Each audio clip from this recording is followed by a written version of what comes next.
The views and opinions expressed on this program are those of the hosts, guests, and participants, and do not necessarily reflect the official policies or positions of City World Media, LLC, or its affiliates.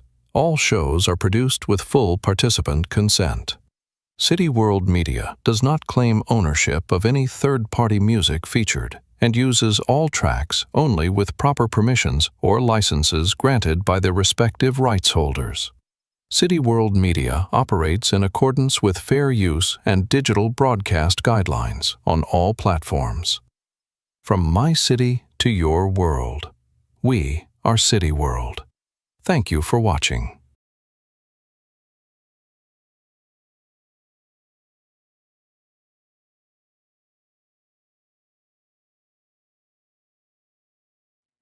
What's good, what's good, what's goody, man? It's your cousin, Ghost Boogie. Check it out, man. First off, happy hip hop day. Happy birthday, hip hop. I mean, we gotta definitely say happy birthday to hip hop. The one thing that, the reason why we're here tonight is because of something that started 53 years ago on this date. And,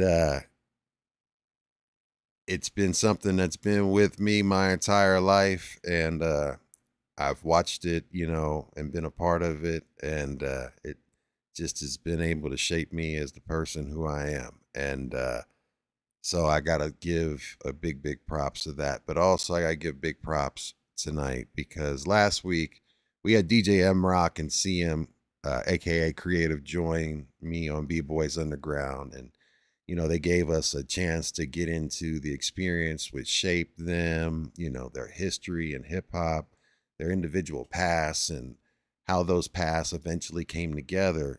But tonight we have something special for you. And this is basically the first time that we have had an entire album that we are going to go through and have a real listening party for an entire album. They're back, and this time we're focusing on the album that just released today on hip hop's birthday, Digital Domain. This album is officially here, and instead of giving you a standard interview about the project, we're going through the entire record from beginning to end, track by track, with the people who made it. We're going track by track with MROK and CM to talk about where their ideas came from, what went into the beats and lyrics, the decisions behind the sequencing, the VIC-20 and Commodore identities, and what they wanted this album to say as a complete body of work. There's also an important connection here to Chuck D and Spit Slam family. MROK has built a significant part of his recent work with Spit Slam, and CM previously connected with Chuck D on Station Break from Radio Armageddon. Digital Domain now brings MROK and CM together for a full collaborative release through Spit Slam record label group. So tonight is also about hearing from the people watching. So as we move through every track, I want your reactions in the chat. I want your questions, the records hitting you the hardest, and the details you're hearing in the production and lyrics. MROK and CM are here to give us the story directly from their side while we experience the album together. So, let us know. Let us know if you're messing with it. Let us know if you're not. We want your feedback. This is what this is for, because they're here and they want to hear from you, and they're taking their time out to spend with us. So without further ado, first up to the party is the one and only DJ MROK. What's goody, fam? Yo, what's up, man? Thanks for having us back. I'm glad you're not sick of us yet. Oh, man, couldn't get sick of y'all, man. Y'all dope. This is dope. Oh, man, we're really excited to be here. I just want to shout out you, first of all. Thank you for having us. Thank you to B-Boys Underground. Thank you for everyone that's tuned in. Thank you to my partner, CM. Thank you to Spit Slam. And let me give you an official drop, bro. Yo, this is DJ MROK. You've hacked into the Matrix for the exclusive listening party and premiere of our brand new album, Digital Domain, with your man, the ghost with the most, Ghost Boogie, here on B-Boys Underground. Sit back, lock in, and let's bring the noise. Yeah. Thank you, thank you, thank you, thank you so much. Thank you. I appreciate that, fam. And then next up, we got the one and only CM, aka Creative. What's goody? What's goody? You know what it is, man. We're here today, not only celebrating our release, but also hip hop birthday. So it all coincides beautifully. So I can't be more happier. And you know what we got in store for people today. I hope they dig it. And if they don't dig it, let us know why you don't dig it. We like feedback. We want all comments. So when we do this again, we get better. So I'm chilling with MROK. You got CM, and we got my cousin Ghost Boogie representing that B-Boy Underground podcast. And hey, this is gonna be home from now on, as well as our other home. We got a few homes, and this is one of them. You know what I'm saying? Yeah, man. Hey, look, salute and welcome in. Thank you for that, because you are at home. You are one of us. And it's an honor and privilege to have you gentlemen back, and giving me an opportunity to do this on the platform means a whole lot. And so thank you for the time, and thank you Oh, for thank trust, you. and Thank thank you you, for man. trusting me with this, because this is, a big thing. And it's a dope album. I've been listening to it since you submitted it to me last week, and I love it. And I just have been playing it over and over and over again, and I can't wait for the folks at home to really experience it.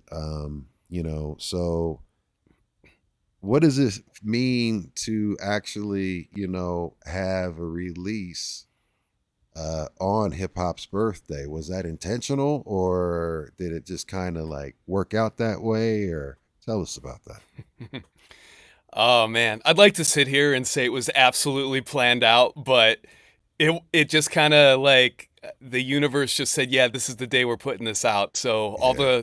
everything aligned, all the stars aligned, and we're honored to put it out on hip hop's birthday. We do this for the love, for the culture, Yes. and yeah, what better way to pay homage than to drop an album?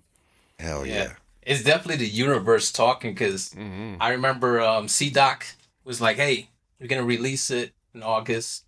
He gave us a couple of dates that he was thinking about, and that 11 just it stood out. That 11, I was like, let's go with the 11, man. It just sounds good, and next thing you know, it just happened to coincide with the birthday of hip hop, Yeah, which is man. just it's weird how all that comes together. And also, I don't know if y'all, like you remember going when you were younger through the grocery store line, and they had like the Sun and the National Enquirer, you had Bat Boy and stuff. Yeah. Oh Well, of yeah. Yeah, course, yeah. the internet is like that now, and there's been a ton of stuff in this. Tomorrow, I don't know if y'all know, but tomorrow we're supposed to lose. The Earth is supposed to lose gravity at a specific time tomorrow, uh, for 7 seconds. But Oh, what's also an actual fact that's confirmed, tomorrow is a special day celestially, because I'm a nerd when it comes to space and everything like that. And shout out to Midget Mike and everybody lurking in the house right now. Thank you all for being here. But salute, Midget Mike. What up? yeah, man, Midget Mike doesn't miss a show. He's always, and he does AI music, but he goes above and beyond. He's been early AI adapter, and his lyrics are his and everything like that, but he does the production and everything through it. And he's got a dope channel on Instagram and also on YouTube. So support the homie. He supports us, and I can't say nothing but salute to you, and you're very much welcome, Midget Mike. It's the least I can do, family. Thank you for always being here. But tomorrow, there's a significance with basically the majority of the planets in the solar system are aligning. Plus, we have a full lunar eclipse. Ooh. Yeah, Sweet. so Oh the shit. the moon is going to be crossing in front, and total eclipse in front of the sun. Plus, uh, Uranus, and like Saturn and Mars and Jupiter and Neptune and all of those are all going to be perfectly aligned tomorrow at this specific time that we're supposed to like do it. But they always say if like people that are into astrology and stuff like that, tomorrow is like a convergence, and you're supposed to start the day off with good energy and good thoughts, because it's a change in cycles. If you guys believe in it, I learned about this. Like, I remember the document last year that either was a classified document or a fake document, allegedly, about like this billions and millions of dollars that was invested into preparation for tomorrow and this time. So we'll see. If you guys happen to be floating, I'm gonna try to stay inside. No, actually, you know what? I'm 7 seconds is a long time to be floating in the air. That's what I'm saying. But what's gonna really be crazy is when them 7 seconds is over and gravity comes back, right? So however far up you go, what goes up must come down, and that's gonna be some trouble. Like, I hope I'm gonna weigh down my pockets. Yeah, there you go. I'm gonna be in some crazy ass Uber driver car, because I've got literally injections that are going in each of my eyeballs tomorrow, and then I have to do an interview after that. Oh my gosh, so I'm gonna man. dude, because just don't get old. To get old, you want to get old, but just take care of your body. That's all. But to get into it, so the first up, we've got the intro and then the first song, which is Catch a Break. So I'm gonna ask these questions together.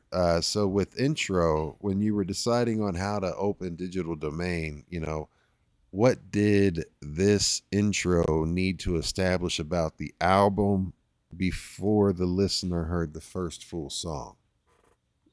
Oh man, that's a great question. And it kind of goes with the overall master plan of sequencing the album a certain way so that it tells a story from start to finish. So when I was creating that track and viewing it as the intro, that was like introducing the main character if this was a movie, and that's CM, so people can get to know who CM is about. And what better way than with capturing a live performance, but then also adding elements of what you're going to hear in the album. There were synths and drums put to the track that he was already rapping on live. And then we went into a little sound effect action, which people will hear in a little bit. So my intention was to introduce CM to the world and then kick off the story as the Commodore. Dope. What about you, CM? I was surprised when I heard, because I've only recorded the 10 tracks outside of the interludes. So when I received it,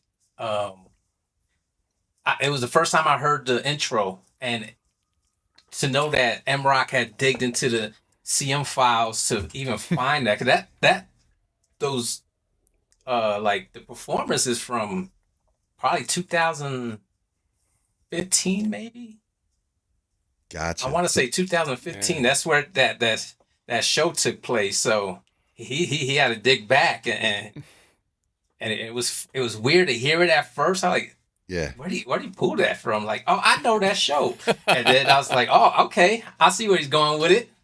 But it was fun. So it was a surprise for you. It's a surprise. Surprise. Yeah. Surprise. Oh, that old lady. Surprise. Now you got that in my head. Get that out of my head, Ricky Bobby. All right. Then, so then basically the first song that starts it off is Catch a Break, and catch a break is a phrase people use when they have been pushing against resistance for a long time. And my question would be, what does the title mean inside this record? And What personal experience sits behind it for you? Oh man, I had that hook for a while. It's been sitting in my brain. Um, it's the two-sided thing, because one is I need a break is how the hook starts. Yeah. And it's just from overworking myself, and I don't take time to give myself time, and I'll work all day, all night if I have to, but I can feel it in my body that I need a break. I need a break, and people tell me take a break, but it's hard for me to do it. I need to keep moving. But Yeah. it comes to a point where you just need that break, and I think that was me telling myself I need a break, and then catch a break is like we do hip hop, man, and you just need people's ears, and you're hoping you catch that break as well. Yeah. So it's two-sided in that way. That's dope And- that you said, because when you were saying it, I love the double play, the double entendre on it, because I feel you. It's like sometimes I say that shit, I need a break, you know what I mean? But it's like, just stop leaning on me for a minute, man.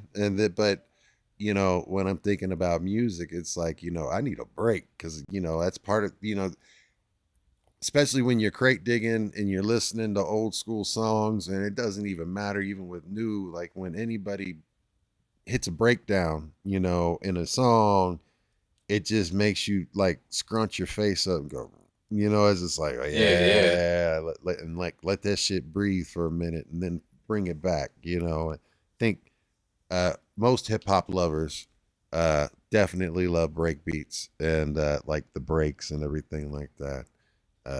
So what we're gonna do is we're gonna get into this first group of songs. So what we're gonna do is we're gonna play the intro and go right into Catch a Break, and then when Catch a Break's over, we're gonna come right back. We'll be on screen, and I'm gonna be looking for your comments. So everybody that's in the chat, And shout out to my bro RM. I saw the message on the bottom. He in there. Yeah, salute to RM, salute to Maurice, salute to everybody lurking. Don't be a stranger. Don't be afraid to type. Say hi. Say hi. It's not going to hurt you. The keyboard won't hurt you. Don't be scared. We're all friends here. So let's get into it without further ado. Man, we're going to start this bitch off right. Intro and Catch a Break. I need a break. Let's get it.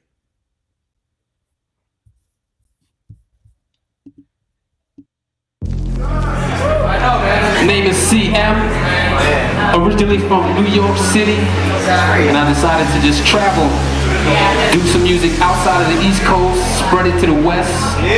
So we're just gonna get into it. My set is straight through. You can go ahead and play that. Hands up, yeah. Hands up, come on. Hands up, come on. Hands up, yeah. Hands up, yeah. Hands up, come on. Hands up, yeah. Hands up, come on, come on. Go CM, go CM, go CM, go CM, go CM, go CM, go CM, go CM. Thank you very much.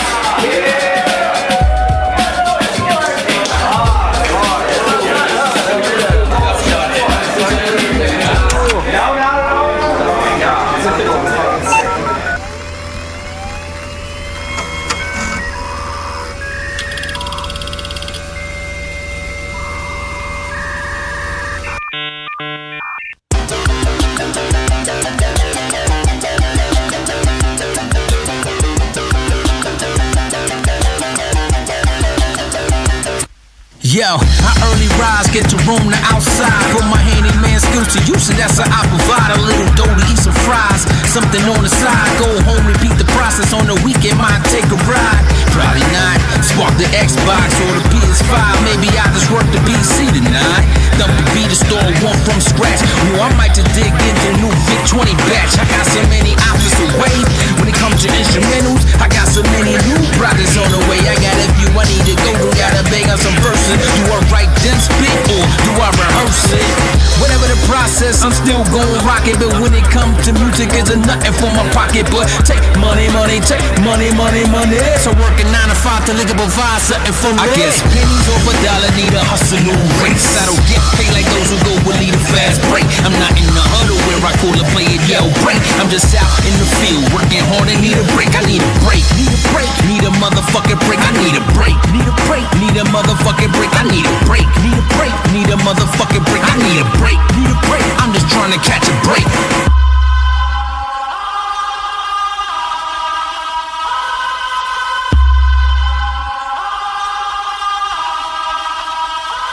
I'm still taking deep breath, air filling my chest. I'ma walk the path, I chose no need to follow my steps. Ain't no map that I'm following, I'm charting this my ways. Eyes look at me sideways till they check out where I lay. These bars I drop have universal appeal. Words are crisp, plus they might just feel how I feel. I'm an everyday man, deal with everyday struggles. I know how they fake love you when that shit starts to bubble. Gotta be me to my best ability, keep my humility and show them that I got the capability to be great.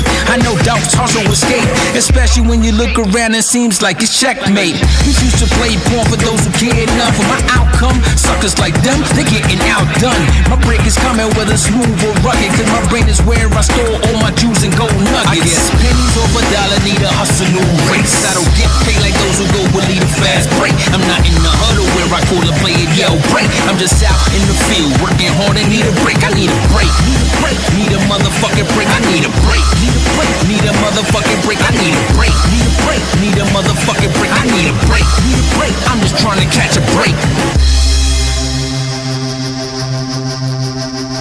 Yo, so there you go, man. That was the first 2 tracks from the album Digital Domain, y'all. We got some good feedback in the house. So everybody liking it, disliking it.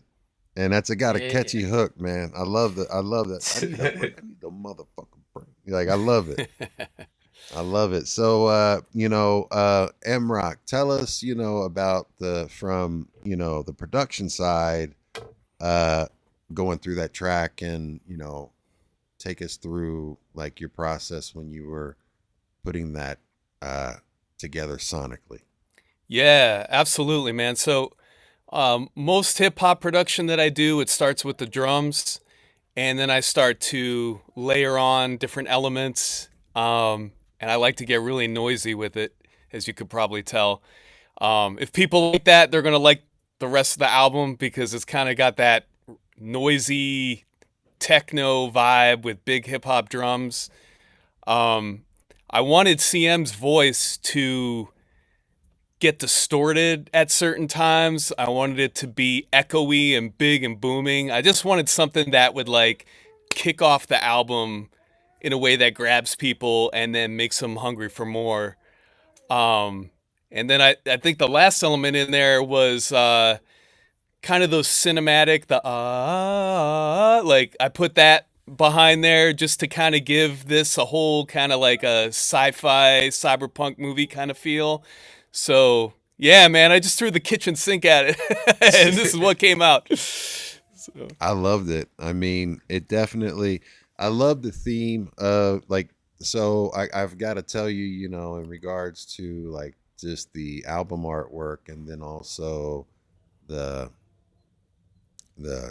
sound and the themes, helped me make, do like the artwork and the graphics and work on this. It inspired me because I was like, I got this, because it's definitely, I could see this being like, and as you guys go along, I could hear this like in a John Wick film and a Matrix film. And I love that, there's some Bomb Squad in it, with there's a lot of inspiration that you're pulling from, and especially, given the fact that you do have a history in EDM as well, and you were hip hop and then you went to EDM, through drum and bass and all the different genres of that, and then you came back to hip hop and you've incorporated all of it and taken elements to it. So sonically,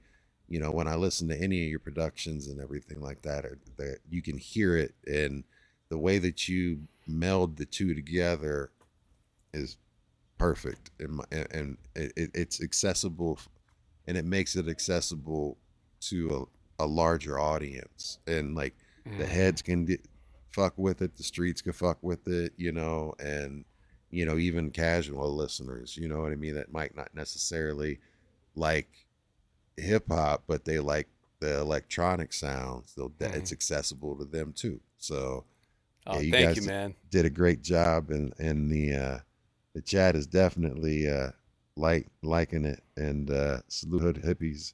Shout out to him, Pomona Overspray Company and everything like that. What's goody? Maurice from Canada, and of course Javi G, he's in here locally in the 303. What's goody, fam? Follow him on Instagram, follow Hood Hippies on IG, and everything like that. So next one we've got coming up is Now You Know. And you know, so when it comes to Now You Know, what truth, realization, or point of view were you trying to leave with the listener on Now You Know, and why did this idea belong this early in the album? So this track right here was actually the last track I recorded and written. It was gonna be something totally different, and I end up not settling it, 'cause I wanted to go two different ways, and I still have those things written. I never recorded the track because it just didn't feel right. So then I let this track breathe. I just let it play and let it take me where it wanted to go, instead of me trying to force myself into this whatever narrative I was trying to get into. And it was like just me telling you some nuggets, and now you know. I'm dropping some jewels, and now you know. And I'm about to put you on. And that's how it all fit. Once the hook came together, everything else just fell into place. So I was happy that I didn't force it, and this one fit way better with the whole album. So I hope they enjoy it when they hear it. Absolutely. Hear these nuggets. What about you, MROK? You got anything to add before we get into it, or you just want to get into it and then add after it? Yeah, I think CM summed it up well. This is actually one of my favorite tracks on the album. CM is just so good with the hooks. This one is this is an earworm that just stays with me all the time. So I hope people dig it. Well, yeah, these are like call and responses. I focus a lot on that with the hooks. Yeah. So when I do perform it live, I want the audience to be in it. It's way more fun when I get to perform live and I get the audience to jump in on the hooks with me. Gotcha. All right.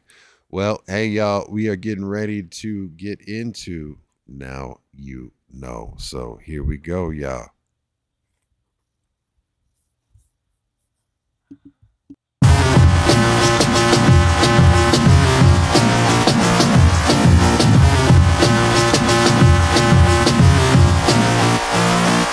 Yo, enter the scene as a microphone fiend. Do it for the love, never do it just for cream. Trying to get my pockets fat, but not by any means. Somewhere across the line, I don't play with in-betweens. It's clear cut. Why you hang out like a big gut? Doing things that might end up with you leaking out your tear ducts.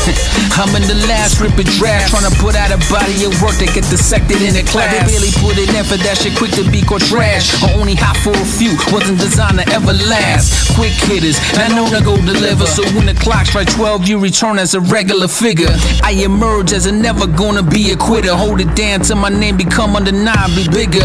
Even if I'm past tense when I finally discover you, hear me and my fans spitting that real with each other. Now you know, now you know, now you know, now you know, now you know, I'm about to put you on. Now you know, now you know, now you know, now you know, now you know, now you know, I'm about to put you on. Now you know, now you know, now you know, now you know, now you know, now you know, I'm about to put you on. Now you know, don't surprise when I hit you with a swarm. Either on my side or we can get it on.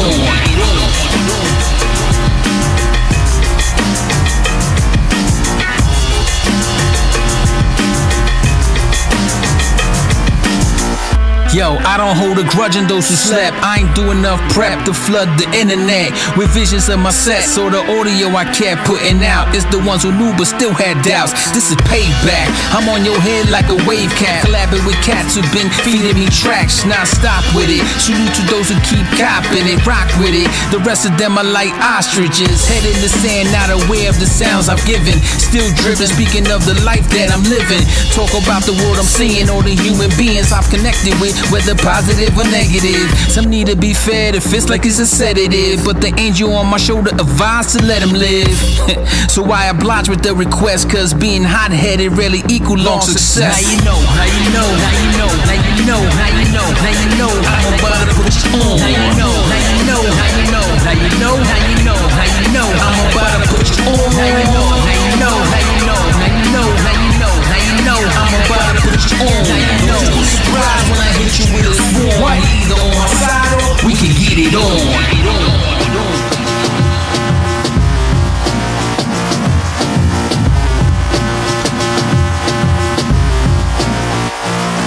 Man, that's so crunchy. It's just like crunchy. I love it.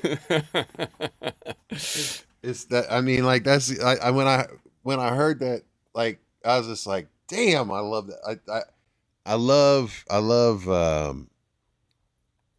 like, again, I love this album sonically. You know what I mean? And Thank of you. course, CM, you compliment like the track so well with and I mean bars for sure, and you know, content and everything, but it's like peanut butter and jelly. You know what I mean? It's just, you know what I mean? It goes together. But so MROK, tell us about like when you were putting that track together and producing and putting that sonically together. You got anything that you could add to that?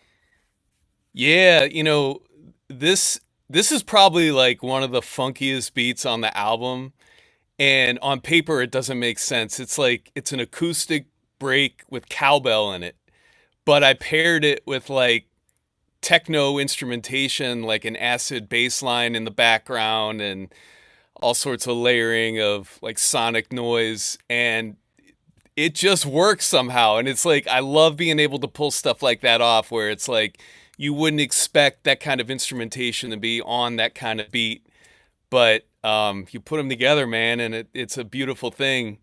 And going back to CM with the call and response on the hook, if anyone's out there listening to with this with headphones on, you'll hear the now you know bounce back and forth on your left and right to simulate that call and response kind of thing. So Yeah. I just love what he did with the track.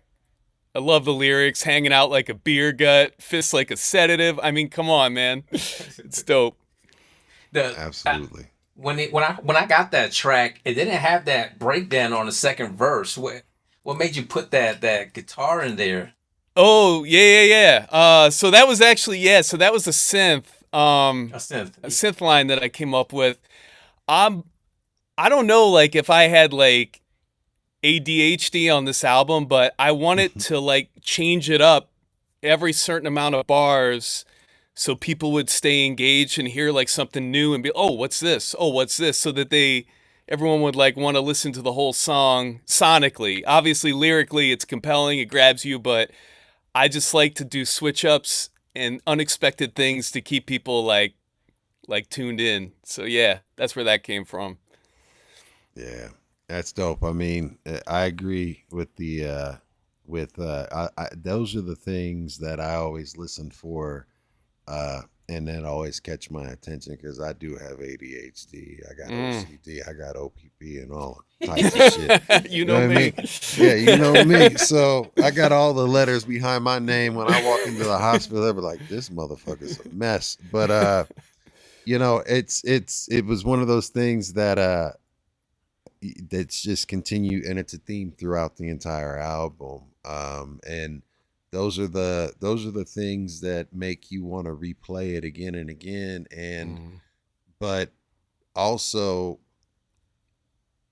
a lot of producers and a lot of people that make beats and it's repetitive, right? And they Yeah. don't add changes. And, you know, you're doing electronic music in an electronic medium, but yet you are doing and adding the nuggets that would be as a band would do in a live performance, and doing the little Mm. changes and adding things where you can replay it over and over again, and it's not like just this constant grind, and it's like, okay, you know what I mean? It's like there's things constantly moving, and that just engages the listener and adds quality to the track, in my opinion, you know. Oh, And thank you, man. that's what I listen for as a DJ and as a music lover. You know, it's because my mind's always, I I have to just sit and I pick up patterns quick.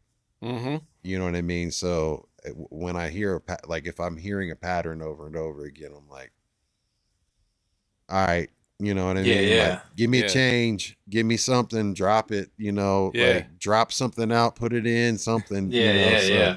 yeah, it's dope. So you know, the next one is going to be, we've got an interlude that we're going to start off with, and it's basically MROK is Vic 20. So MROK, where did Vic 20 identity come from? What part of your personality does it represent, and why did Digital Domain need a separate character for you? Man, you got the greatest questions, bro. So I was inspired by what RZA did with Bobby Digital, and how Oh he yeah. almost like took on this alias so that he could explore production and lyrics that maybe wouldn't have fit the Wu profile 100%. It let him experiment and kind of break out a little bit. Yeah. And I've been itching to do like what I'm calling like cyber hop, like a techno hip hop album. But it's not my traditional sound. My traditional sound is more classic and, kind of late 80s, early 90s. So yeah, so like I'm like, okay, let me take on kind of like an alias like RZA did.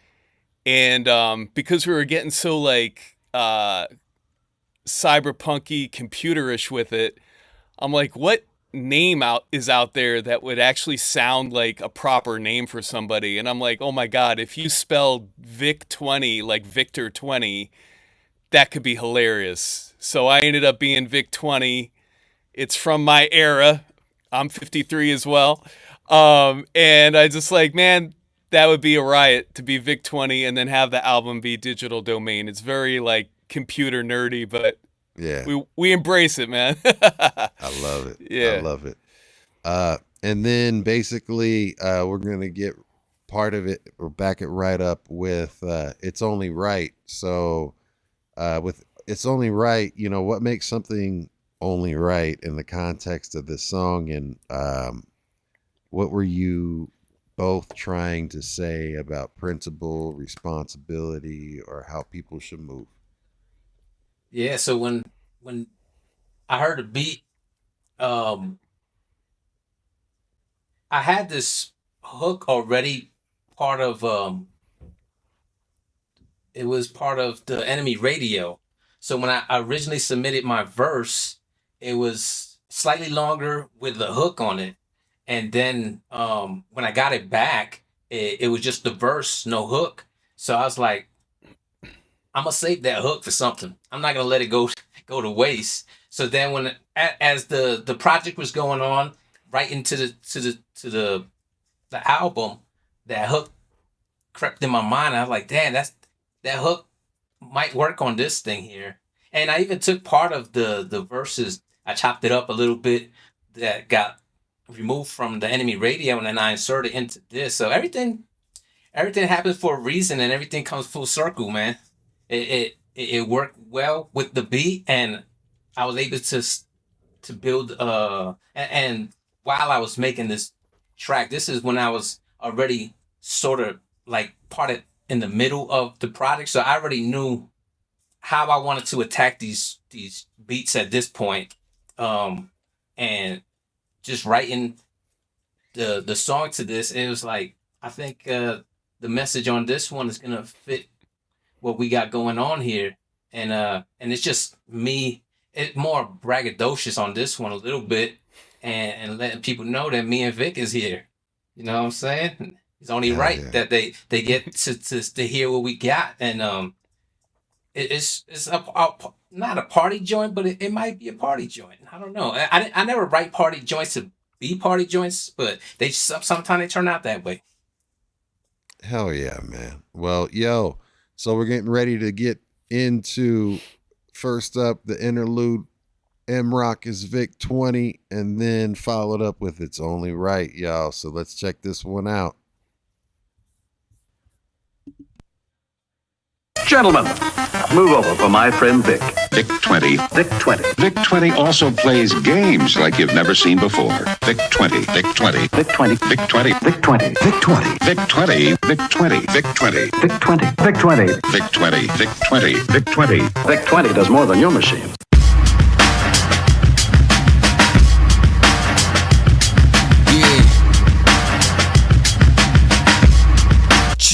Check. Crash landing on your block, we appear to bless ears. What you hear is what we got, ain't no game this sincere year to year. The craft fits to be mastered, if this just was a sport, I'd be one hell of a draft pick. But nobody's perfect, and I've been falling short lately. Never been a killer, far from a cakewalk if you face me. Fam's my loaded weapon, keep them on safety. Till it's time to pop, then I let them go crazy. But I ain't here for the violence or the thuggery, just here to be the fire and rock a mic if you fuck with me. Been on edge ever since Pops died, but luckily I've been in a good mood when I'm tearing up some good food. Trying to get back to being a good dude. Hopefully clean up my debt, credit score looking good too. Supply y'all's a great tune, something for the whole crew. Levitate the room to make it tick tock, go boom. It's only right that I let you know now. I ain't here for the politics, just here for the crowd. If the money can't write, I'ma make them scream loud, and I'ma rip the microphone without a doubt. It's only right that I let you know now. I ain't here for the politics, just here for the crowd. If the money can't write, I'ma make them scream loud, and I'ma rip the microphone without a doubt.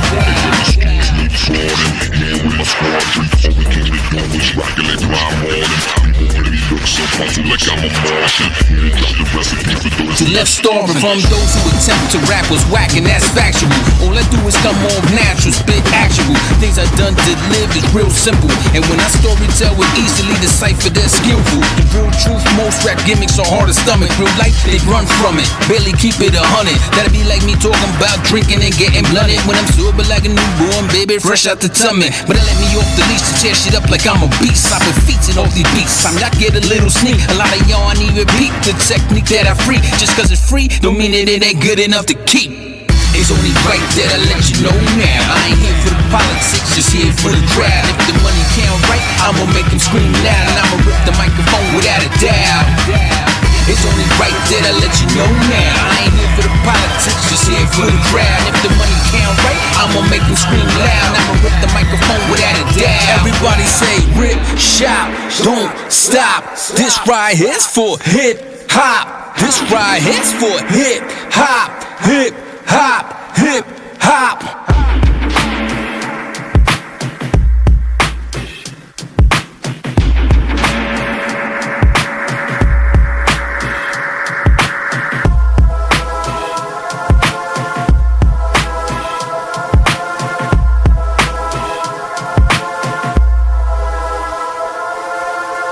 Yo,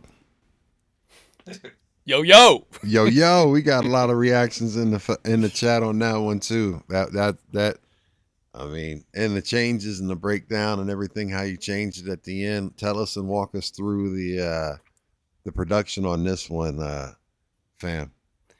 Yeah, absolutely, man. Like I love big boomy drums.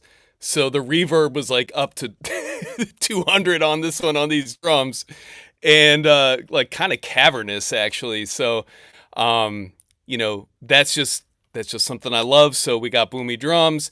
I made anything that had like keys or chords a little bit eerie with the instrumentation. And the reason I did is like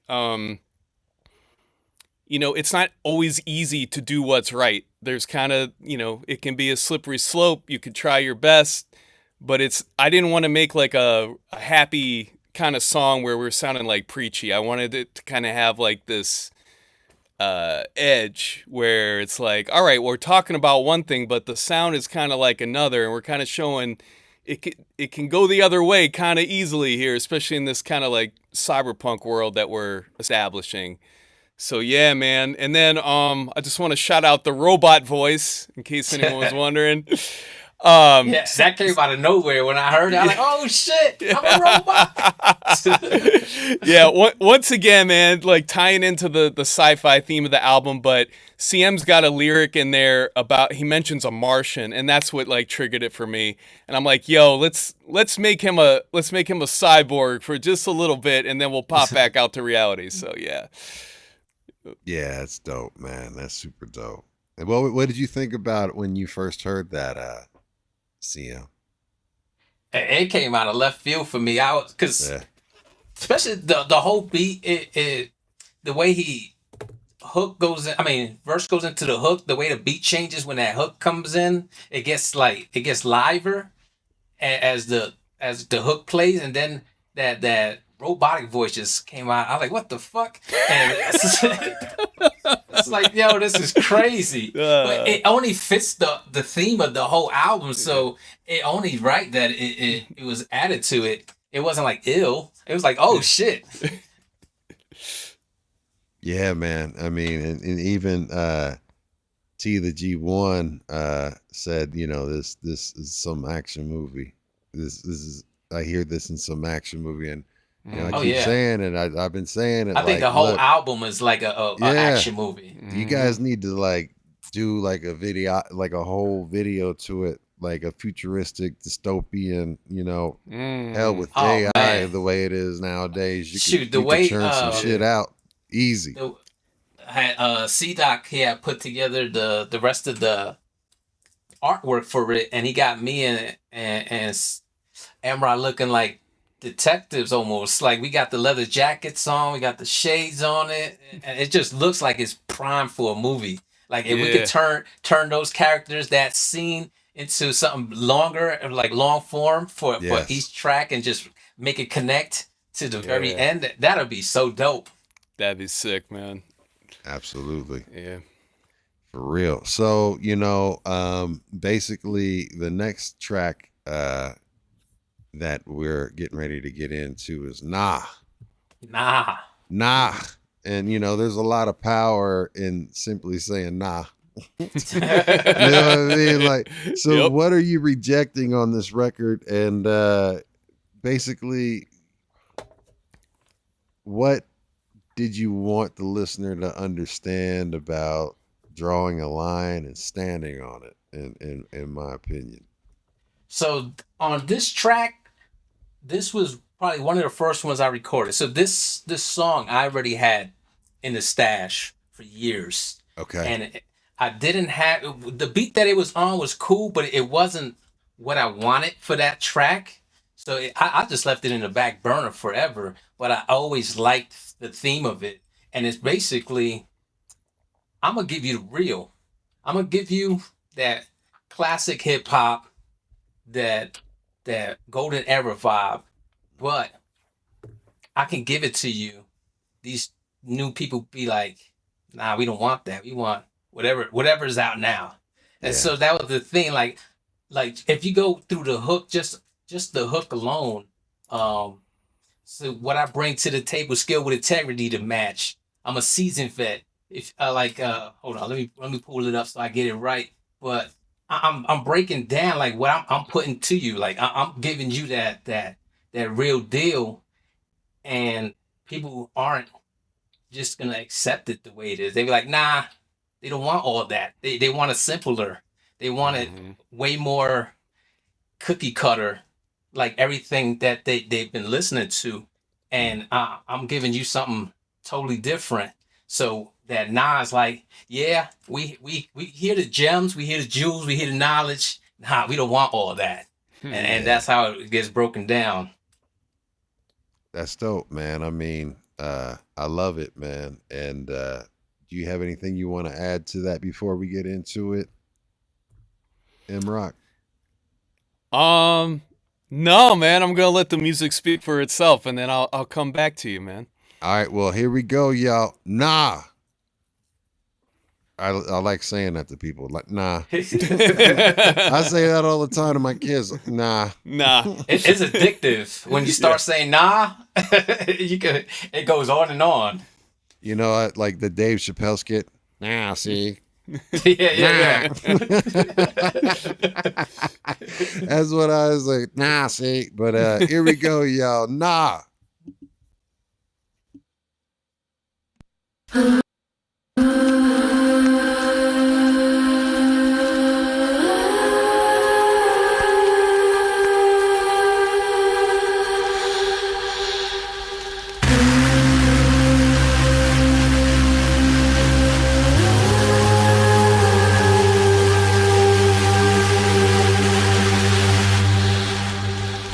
I could tell they ain't messing with this one. The tension is thick, they want nothing but fiction. Something to move the body but keep the mind stagnant. All superficial like this was a beauty pageant. Gotta keep the spot lit, talk a bunch of shit. Show the world what you get, honey, standing like a brick. And the way they treat these chicks like trash. Using abuse just for that ass, why these ladies act with no class. I know the truth I spittin' ain't excited enough. No drug, guns, trap club, never in cuffs. I give it straight, no chaser, no gimmicks, no fluff. I give that raw underground sound vivid as fuck. That's no bluff, I'm low budget. You either hate it or love it. I'm who I be to be when at home or out in public. If I don't got it, I don't talk it. But that's me, that's how I was taught to be an MC. What I bring to this table, skill with integrity to match. I'm a seasoned vet, if you didn't know to check the stats. Put out project after project, get you with all types of tracks. I provide what others lack, yo, I speak of where you slack. I speak facts, let's get it right. I speak about my life, ain't no fairy tales here. Listen, if that's what you like, let even rappers are that tight. But that real, I'ma bring it back. But nah, they don't want all that. Nah, they don't want all. Nah, they don't want all that. Nah, they don't want all. Nah, they don't want. What I'm doing is giving you options. This won't crack the top 10. Just cause radio don't play it don't mean it ain't poppin'. If you don't like it, don't cop it. If you ain't heard it, don't knock it. This for the culture, ain't designed to make a profit. This ain't a me against you topic. This is a what can I do on the mic and how I rock it. Do you, I'ma do me, that's how it's supposed to be. Cause ain't nobody doing me better than I do me. You could try though, but if I were to advise though, be an originator and incorporate the vibe flow. You won't ever catch me high, I like to glide low. Humble and respectful, but that's just a side note. Hit a professor and I try one of my quotes. Jewels that I spit can be heard and certified though. And you ain't gotta fuck with it, this one for my folks. The ones who really know how I go. Cause what I bring to this table, skill with integrity to match. I'm a seasoned vet, if you didn't know to check the stats. For that project after project, hit you with all types of tracks. I provide what others lack, yo, I speak of where you slack. I speak facts, let's get it right. I speak about my life, ain't no fairy tales here. Listen, if that's what you like, let your rappers are that tight. But that real, I'ma bring it back. But nah, they don't want all that. Nah, they don't want all. Nah, they don't want all that. Nah, they don't want all. Nah, they don't want all that. Nah. They're gonna get it anyway. They gonna get it though. They done got it. You done did it. So I have to say, like, you know, sonically, that's another one. Like, I love the chorus, like the I ain't trying to sing up on this, but like, you know what I mean. You get the gist. You know, tell us about the production on this one. How did you come up with this, and you know what inspired you to put this one together? Yeah, it started with that vocal, that eerie, the female singing. It just grabbed me, and I was like, oh my God, like, yo, I gotta flip this and use this. So this is one of those, like, we're talking about like the sequencing of the album overall. Like, so far we've had a bunch of kind of like, not fast tracks, but more like upbeat with a lot of like noise and electronic instrumentation. And this is like a palate cleanser. We're almost halfway through the album now. So it's just to kind of like give people a little bit relief and then get them ready for what's coming up to close out the album. But yeah, I kind of like the serenity and kind of the simpleness behind CM's verses, like production wise. But then when he starts going into nah, they don't want all that, I kind of made it more chaotic and distorted to kind of show like, man, this is all the stuff out there. This is all the noise that like CM and other MCs like him are trying to cut through, but they don't want all that, you know? So, yeah, man. So I kind of, like with a lot of the songs, I let CM's vocals kind of be my North Star and tell me what to do when. So, yeah. Dope. What, you got anything else to add? Like when you first heard it, the finished product, what'd you think about it, CM? Like, was there anything that caught you off guard? On this one, not too much. It stuck to the original formula for most of it.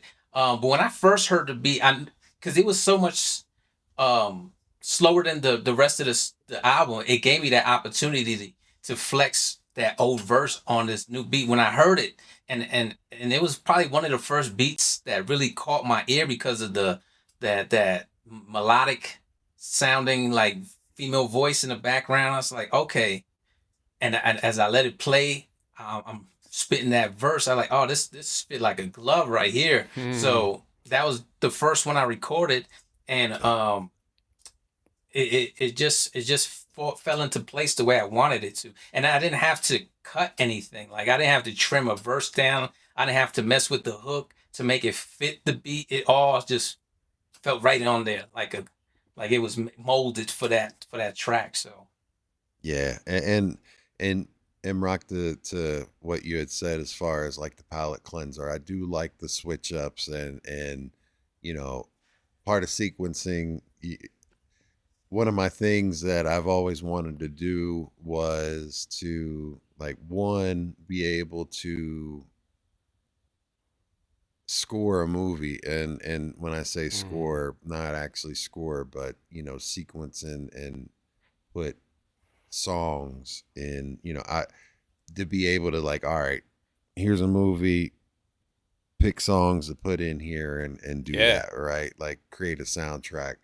But also like the sequencing part, I'm a nerd when it comes to that too. I listen to the pacing, and you know, the album very much was, you know, on an upbeat and had the energy up, and then all of a sudden it kicks in and you just got that, and it's like, it's a breath. You get a breath. You take a breath. Like it's like, all right, like, all right, yeah. So I mean, because you're pounding on them, like, you know, all the way through up until that point, and then it's just like eerie. So it catches your ear even more, and you're like, oh, okay, you know, I want to pay. Like it had my attention, especially like the first run through. I was just like, and every time that I hear it, and I've been playing it in sequence, it's like, yeah, it's just it's right at the right part. You know what I mean? And it's halfway through the album, and like you said, you know, in old school tapes and records, they would do that, you know, on side A and side B, they would, you know, end it or start it off with like a change and to help go and segue to the rest of the album, you know. So yeah, it's dope how that all came together. So salute to that, man. So next up, we've got Put It On Ice. And Put It On Ice. Yeah, so basically what does Put It On Ice mean? And within the story of the record, how did the production and the writing help you communicate that idea without having to over explain it? For this one, and this is probably one of the, so if Nah was the first track I recorded, Put It On Ice would be the first track I wrote to.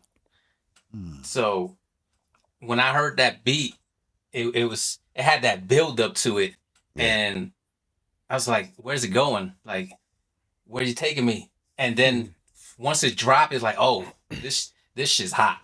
Like it's too hot. Like, so the first bars, shit so hot, you gotta put it on ice, and it just build off. It's like spilled out of me from that point on.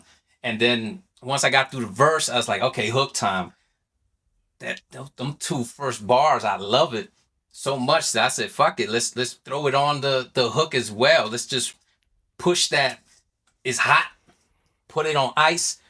It makes you like it gives me energy. Like that beat is so chaotic and it moves so much. It's like it boosts you up. Like if there's a fight song, this is probably one of them right here.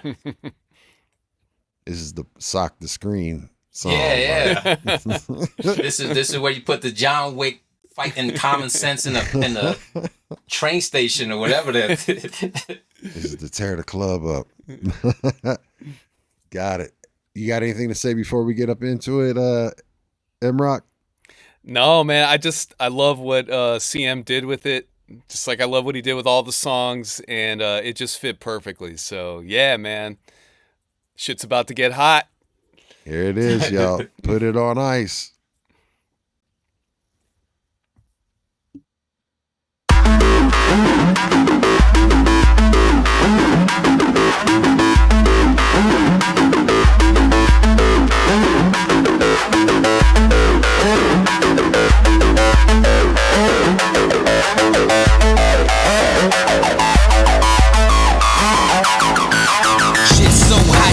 Put it on ice, adrenaline overload, make them wanna fight.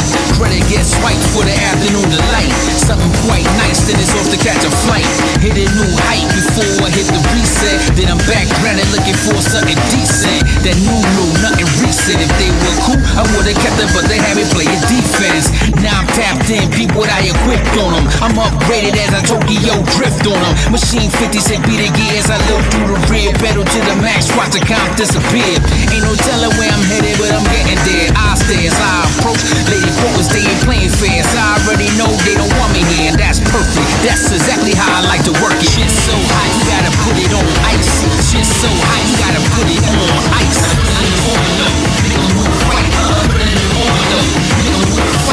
Shit's so hot, you gotta put it on ice. Shit's so hot, you gotta put it on ice.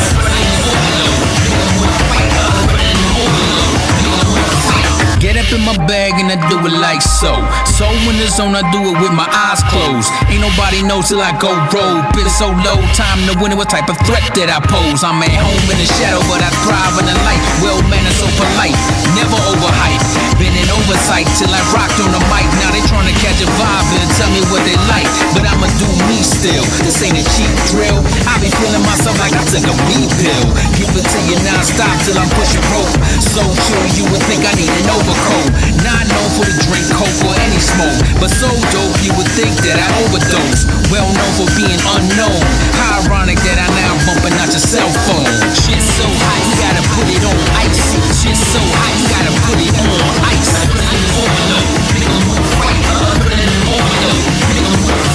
Shit's so hot, you gotta put it on ice. Shit's so hot, you gotta put it on ice.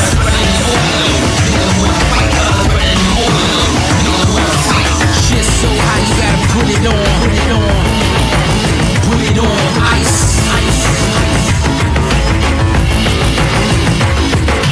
Shit's so hot, you gotta put it on. Put it on ice.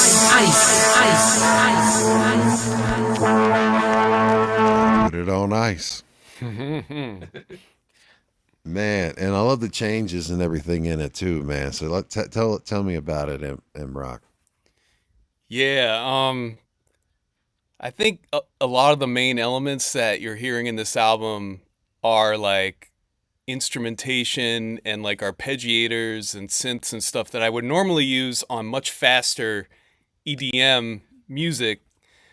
But that intro that you heard at the beginning, that would normally be something I would be using at like 130, 140 BPM. But when you slow it down and you put it to like a hip hop beat, man, it takes on a life of its own. So it growls. It growls, man. Yeah. It gets nasty. So that's what kind of sets it off. And shout out to CM, the part where he goes an adrenaline overload and it's like echoey, like CM just sent me that. Like I didn't even have to do anything with that. Like that was all him. And I'm like, man, that was crazy. Like that he just sent me the lyric like that. Like he could hear in his head like it should be like this, and I didn't touch that at all because it was like perfect. Hell yeah. The breakdown part. So my favorite Boogie Down Production song is not one of the more popular ones. It's actually Illegal Business off of By Any Means Necessary. Let's get it, man. Yeah. So it's right behind that album right there. I there got you 3 go, albums, man. so like, yeah, such a good album, bro. yeah, man. And I love the Fat Albert guitar sample in that, but I also love the drums, and I love how they like bring in the bass drum and the crash cymbal and they choke it. It's like gish, gish. So like I paid homage to BDP in the breakdown with what I was doing with the percussion in there, because I just love that shit so much. So I had to do it myself. Hell yeah. And yo, I think the last thing I want to shout out CM again. What a great lyric where it's like, I'm well known for being unknown. How ironic it is I'm coming out your cell phone. I mean, come on now. That's crazy. That makes me smile every time I hear it. Yeah, man. Yeah. Yeah, I mean, it's to the point where everything gets. I mean, your phone is for everything these days. So, everything. If you listen to TikTok or any type of thing that you're scrolling past, it's always got music on it. Yep. It's always being fed that music. So now we have the opportunity to be heard at any time, anywhere, at any place, and it's ironic because you never, especially artists like myself, I never get to come around people who've heard my stuff to the point where I get stopped in the street or anything like that. But I know I'm gonna come across somebody one day. I'm gonna probably be pumping gas, and they're gonna pull up, and they be playing my stuff, and they're not gonna know it's me, but it's gonna bring a hell of a smile on my face. Mm-hmm. I'm gonna pull up on you. I'm gonna stalk you, pull up on you, and just drive past, bumping your shit. Be like, I know that pale motherfucker somewhere. Nah, man. It's just, again, I'm enjoying the fuck out of this album, and yes, I'm cussing, so it is what it is. But yeah, I enjoy it. I'm enjoying this album. I've enjoyed it, and I hope the folks listening live or on the replay, and y'all are on the replay, comment, like, subscribe, share, please, all notification bells, all that stuff, because we got a whole week of B-Boys Underground every single day, man. We got something for you. Busy man. Yeah, man. I looked at my kids Sunday, and I had my head in my hand, and I was thinking, and they were like, "What's up, Dad?" I said, "This is becoming a job," and I meant it in a good way. Because it was, and it has been kind of it's been a lot of work, a lot of episodes, a lot of time, and a lot of learning and refining myself to get to this spot where, I've got something that I'm doing right now, even though there's not any money associated with it or anything like that, it's still, it's something that money can't really give me what this has given me, which is an opportunity to do something that I've always wanted to do, and it's for the love of hip hop. You know what I mean? This is for the culture. It's for the just the genuine love of hip hop, and being able to share albums and songs and projects and people's stories, via this medium, and giving people an opportunity to tell their story and shine light. And hopefully, people get a chance to see this, and you guys that are watching this, please share this out, not for the channel's sake, but for these folks that are on the screen right here, for their sake, to be able to have an opportunity to get in front of people that might not necessarily hear them because of, the vehicle. There's 60,000 plus songs uploaded just to Spotify a day. That's just Spotify, not on all of the other. So, not speaking about YouTube and all the other stuff. I mean, there's so much noise out there that it's so important to have people share your content to be able to organically grow something. And that's all it needs to get is to go viral. And you guys can do your service. If you're liking what you're hearing, please share this out and share the album out. Stream it, share it, buy it, support. And you know, if you're fucking with it, let them know. You know what I mean? So basically, the next track that we got is Goes Like This. And, you know, this title feels like a, this title feels like you're about to demonstrate something instead of explain it. What were you trying to show the listener on Goes Like This, either lyrically or musically? So when we first decided to hook up and make this album, prior to MROK giving me this batch of beats, I had the first batch of beats, and when I was going through them, for whatever reason, I was listening to the artifacts, and on a track, I think it was like the last track of their first album, called "What's Up Now, Motherfuckers." And Elder Sensei starts it off. It goes like this, and then it goes like that, and then I was like, "Damn, I like that." I reached out to L, and we actually conversed, and he was like, he's down to do a track. I got this MROK project I'm gonna start. I know you guys already had worked together before. Would you be interested in jumping on something? And he was like, I'm down. Just send me whatever it is that whatever track you want me to be on. I was like, bet. So then I was trying to figure out what's the track I wanted him to be on, but I wanted him to do that hook. I wanted him to say that hook again, because I try to sample it and do it, and it didn't feel natural. I wanted him to say it over, like on the beat itself. So, but then when the change up came, I was like, this might be too far left. I'm not sure if it will work, but I like the hook so much, I'm gonna say it instead. And then and me and L have been still in communication. We'll probably work down the line and on something.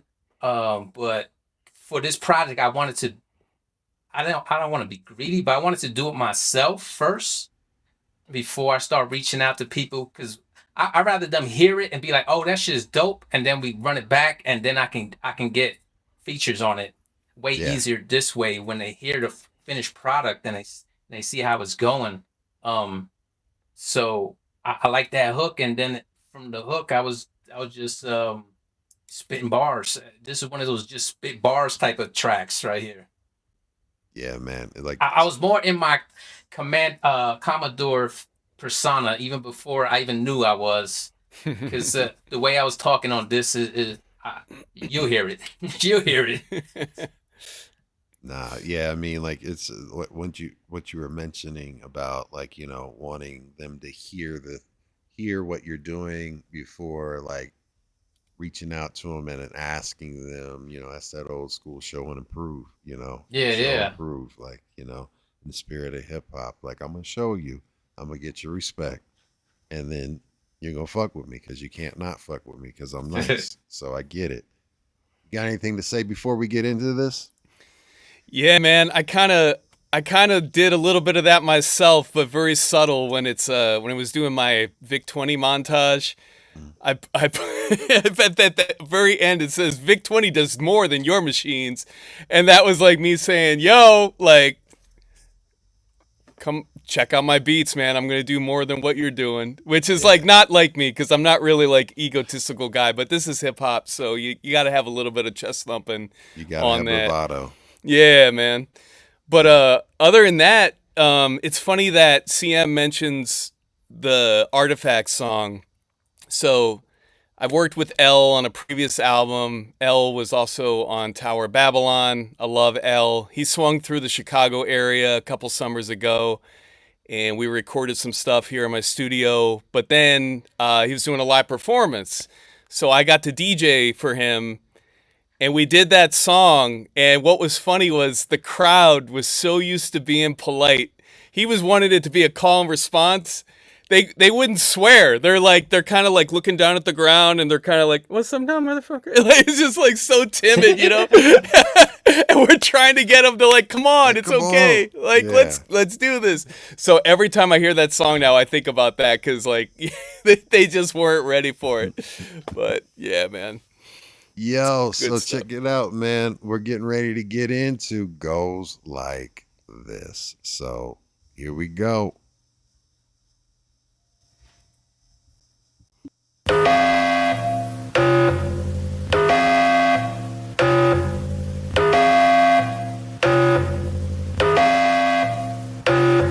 Yo, catch me in the back screaming, make money, money. Laser off your mitts if you take something from me. Everybody want a little piece of the action, but won't put the work into earn what I'm stacking. Go get your own, I promise it feel better to bake your own bread, eat off your own cheddar. Press the wrong folks, end up in the cellar, cause you never know who on the side of the rig you just set up. When the car come correct and aim to serve justice, doesn't care if you're the head, the hand, or the puppet. Understand the consequence of everything you come up with. Shouldn't go through life as a suspect. Show them that you're more than what the environment makes folks into. The work that you put out determines how they commend you. Some play pretend, troll to offend, but in the end you're the one who controls your own mental. It goes like this and then it goes like that.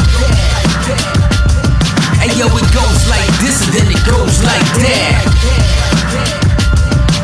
It goes like this and then it goes like that. It goes like this and then it goes like that. You check this out. Raise up in the dirt where your hands get muddy. Thought you had friends, but their minds stay cruddy. But you learn to grow as you grow to learn. Gotta protect yourself, cause ain't a damn thing funny.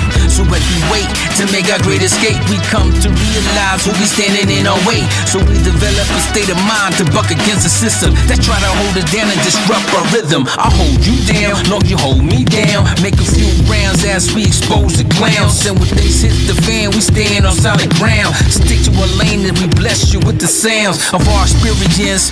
Peak the deliverance against things that make little sense. Shit, let me let you in a little secret. Me doing me is something you can't even compete with. It goes like this and then it goes like that. Hey yo, it goes like this and then it goes like that. It goes like this and then it goes like that. It goes like this and then it goes like that. It goes like.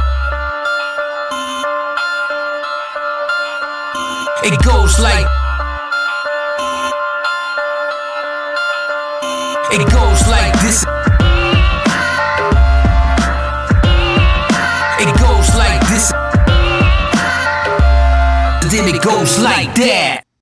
Man, that fucking beat. Every time I hear it and the way it starts, man, it's just like, damn, like, you know what I mean? Like, tell us about that one, man. Before he starts, yeah. I just want to say that beat, when the original does not sound like that beat. It's very, very different. And when it came on, it sounds like an alarm is going off. Yeah. Like, I'm like, oh, he done flipped the whole script on this one. So I was very anxious to hear how it all shaped up, and it was a banger. It felt like some call. Did you sample that from Call of Duty?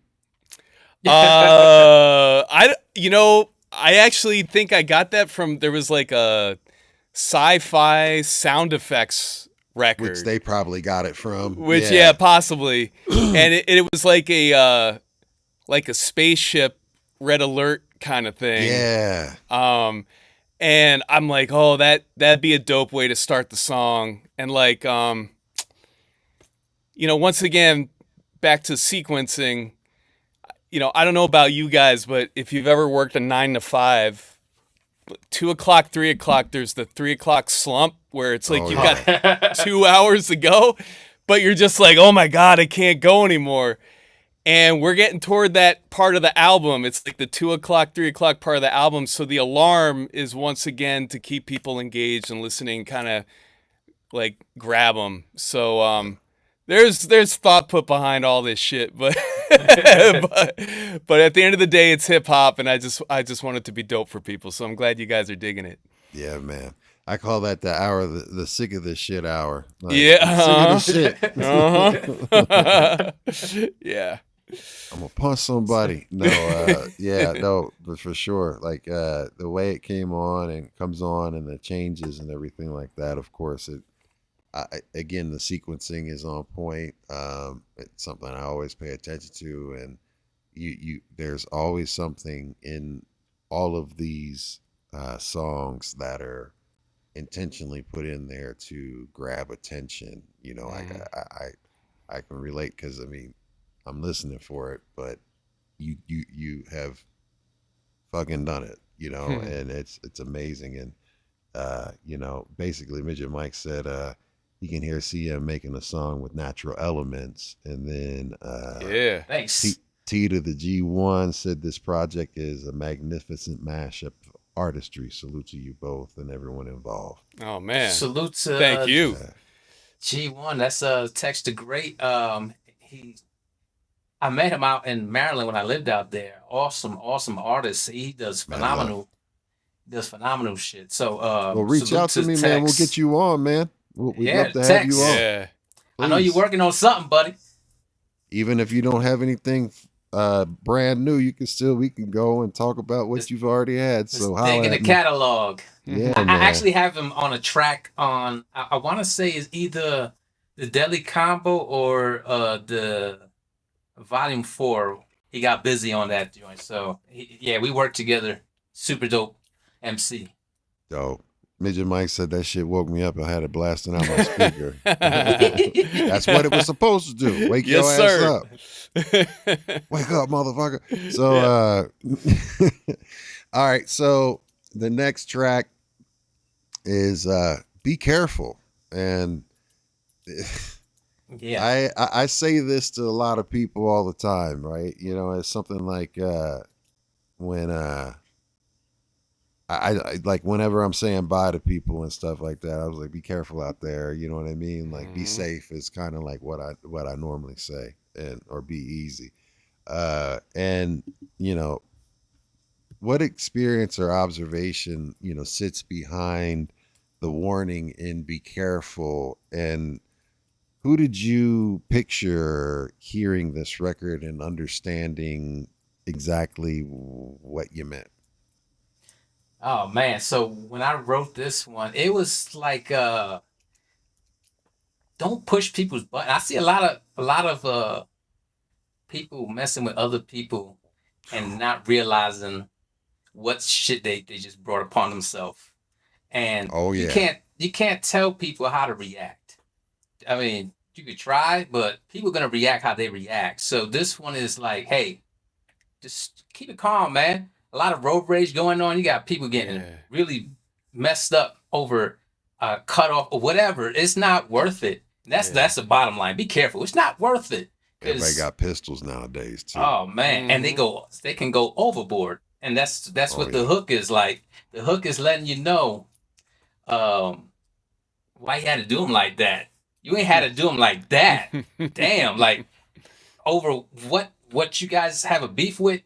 The ending should not have went that way, but it goes south real fast. So just be careful out there.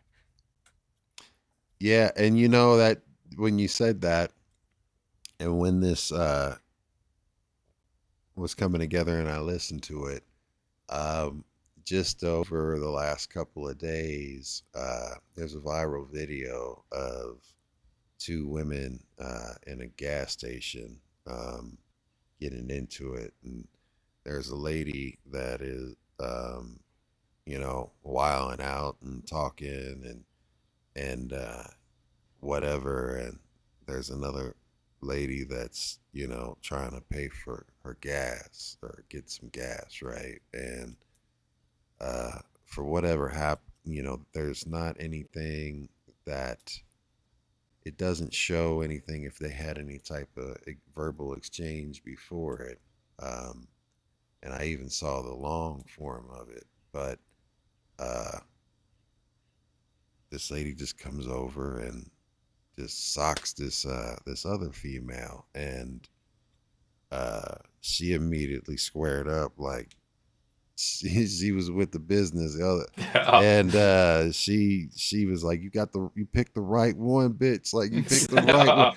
And she ended up, I mean, like mollywop, like woo, like she went overboard, like you said, like, you know what I mean. And as someone who's been in a lot of therapy,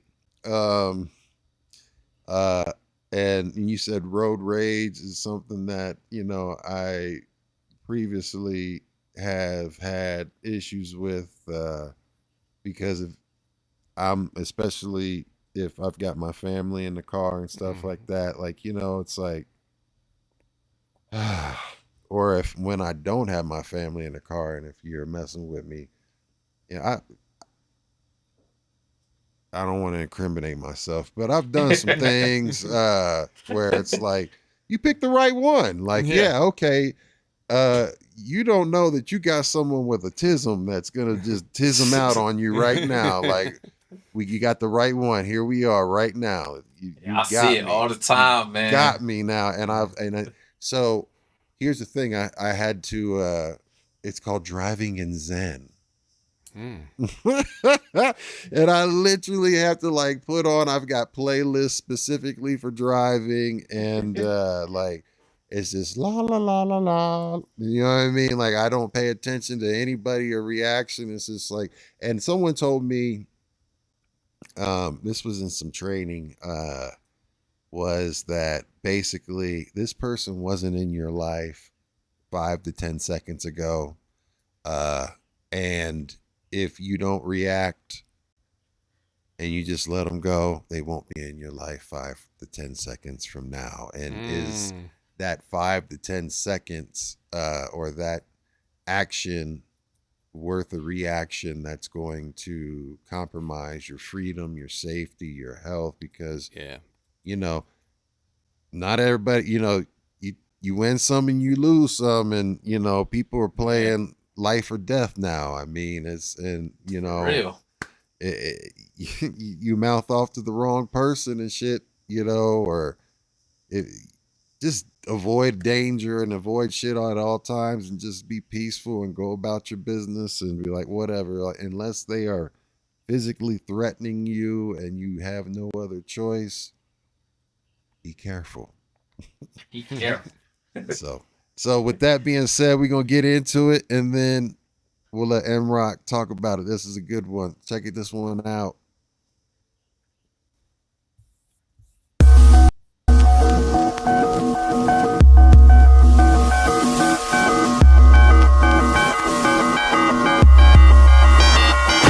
Don't let the gray hair fool you. It's futile to think that I would ever put the pen down. I'm far from unusual. Hip-hop control me like the culture practice voodoo. I am under a spell when I can care less of what you do. Like who's you to think the things between us won't get crucial? Cause I'm a cool dude, I can't resort to going cuckoo. My patient might be legendary, but we all have a warning point. Once reached, it's hard to remember the teachings of Sun Tzu. The streets that I was raised in say, go for the jugular. Heat of the moment had me turn into the Punisher, but my morals combat any negative thought. Make sure I know the consequence of any battle that's fought. If it's worth my freedom, you better hope the demons I beat them. Cause you might not deserve all this energy that I'm unleashing. I bottled it up for decades, don't ever give me a reason to crack this can and whoop ass. I might leave you more than bleeding. Have you ever seen a situation where someone goes a little overboard? Have this folks say, oh my lord, why you gonna do him like that? You ain't had to do him like that. Nah, why you gonna do him like that? You ain't had to do him like that. Chill, why you gonna do him like that? You ain't had to do him like that.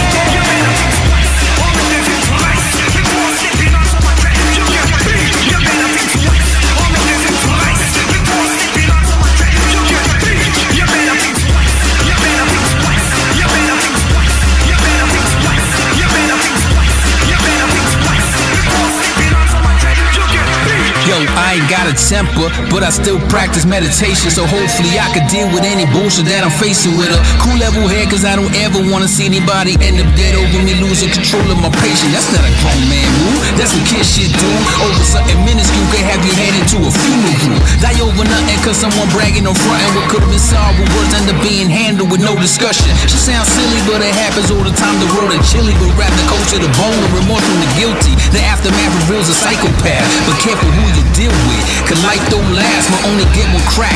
I know some believe you can't come back, not guaranteed, far from a proven fact. We all should just relax. But with all that said, if you ever fuck me over, you bet so I end up dead, I'm coming for you. Ever seen a situation where someone goes a little overboard, having folks saying, oh my lord, why you gonna do him like that? You ain't had to do him like that. Nah, why you gonna do him like that? You ain't had to do him like that.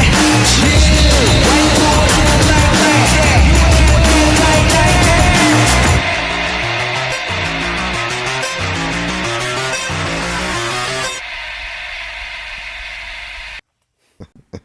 Hell yeah, man. When you said you got all these decades, you don't know what I got pent up inside me. I mean, like that's exactly how it's like, I've been trying to stay sane, and you fucking Yeah, sometimes you just let out the energy more than enough to deal with something that's in front of you, and that person don't even deserve that energy, but you had it stacked up so far back, man. Yeah, they did. They were out of pocket. They were disrespectful, and look, and at the end of the day, like, why'd you have to do him like that? Cause I've been going through some things. Shout out to Dayton family. Tell me about that track, because of course, like, I'm gonna say that MROK, that one definitely. I love the hook. I love the sample, but you know that is on some Bomb Squad shit, and also like it's the art of noise, because you have just everything clashing. You know what I mean? But it's working together too. So please walk us through this one.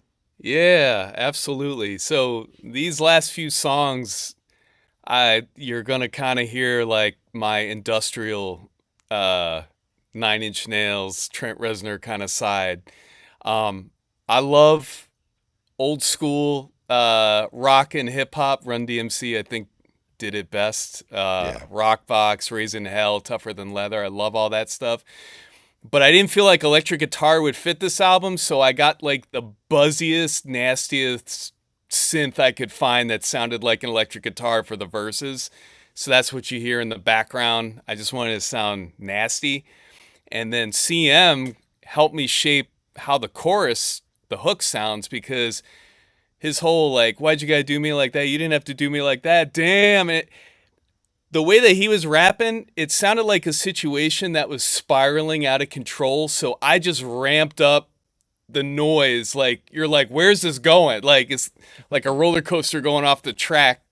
And then it comes down and it gets very zen after like the first hook. Like, you know, he talks about meditation and everything. So I just wanted to cut the beat out. But then the nasty guitar comes back in, or the synth rather. So yeah, just kind of, again, like listening to what CM is saying and making sure that the music complements the lyrics. Yeah. And this song is the only song with like a sample from another track, and that's the You Better Think Twice or maybe Think Thrice. That's Hijack from the UK. I love me some Hijack. What they did to Big Daddy Kane is foul, but before that, they're super dope. So yeah. Yeah. But shout out Hijack. Shout out to Hijack, man. Like the tension in it, and like what you said, it has a lot of tension. It really does, and you can kind of get some anxiety listening to it, and then like kind of just like you know, it that's the reason why I was like the art of noise with it and everything like that is just like it reminds me of, you know, it's like where is all this going, and where is it, you know, and I love the shit that growls, man, because like of course, like as being a fan of old school funk, you know, the Moog, right? And especially when they had the Moog growling low, and you know, it's like, you know, had the saw hooked up. Like I just love that, because it's just it hits you in your core, you know, and I love that. So Dope. Salute. So next up, we've got is that was like Peaceful Rage. I Rage like Against that. the Peace. Yeah. So the next track we've got is double because we got an interlude and then a track. So like first, CM is the Commodore interlude. Hey, who knew, man? Right. I was just minding my business, and next you know, I think MROK had before he sent me the final beats. I mean, like his mix down of what it was gonna be. He had presented it, the Commodore to me. I had no back thoughts of this going into the project, so everything I already knew that I was gonna play around with some of this stuff, but I didn't have a persona for that until he presented it to me. So when I got the stuff, he might have said, "Hey, what do you think about the Commodore?" Since he's Vic 20, I got this idea for you to be the Commodore. I'm down with it. And then I heard that little skit, and I was like, "Oh man, this is like throwing me back all the way to like the early '80s and the way he chopped it up." Yeah. I was like, "This is when you know you're messing with a pro." How does that character differ from CM, aka the creative? It's just living in that cyber world, that cyberpunkish, that sound that when I think about it, it just takes me to like we had talked about it in the last time we had we were on a podcast, Cyberpunk 2077 or what that vibe there. That's where it takes me to.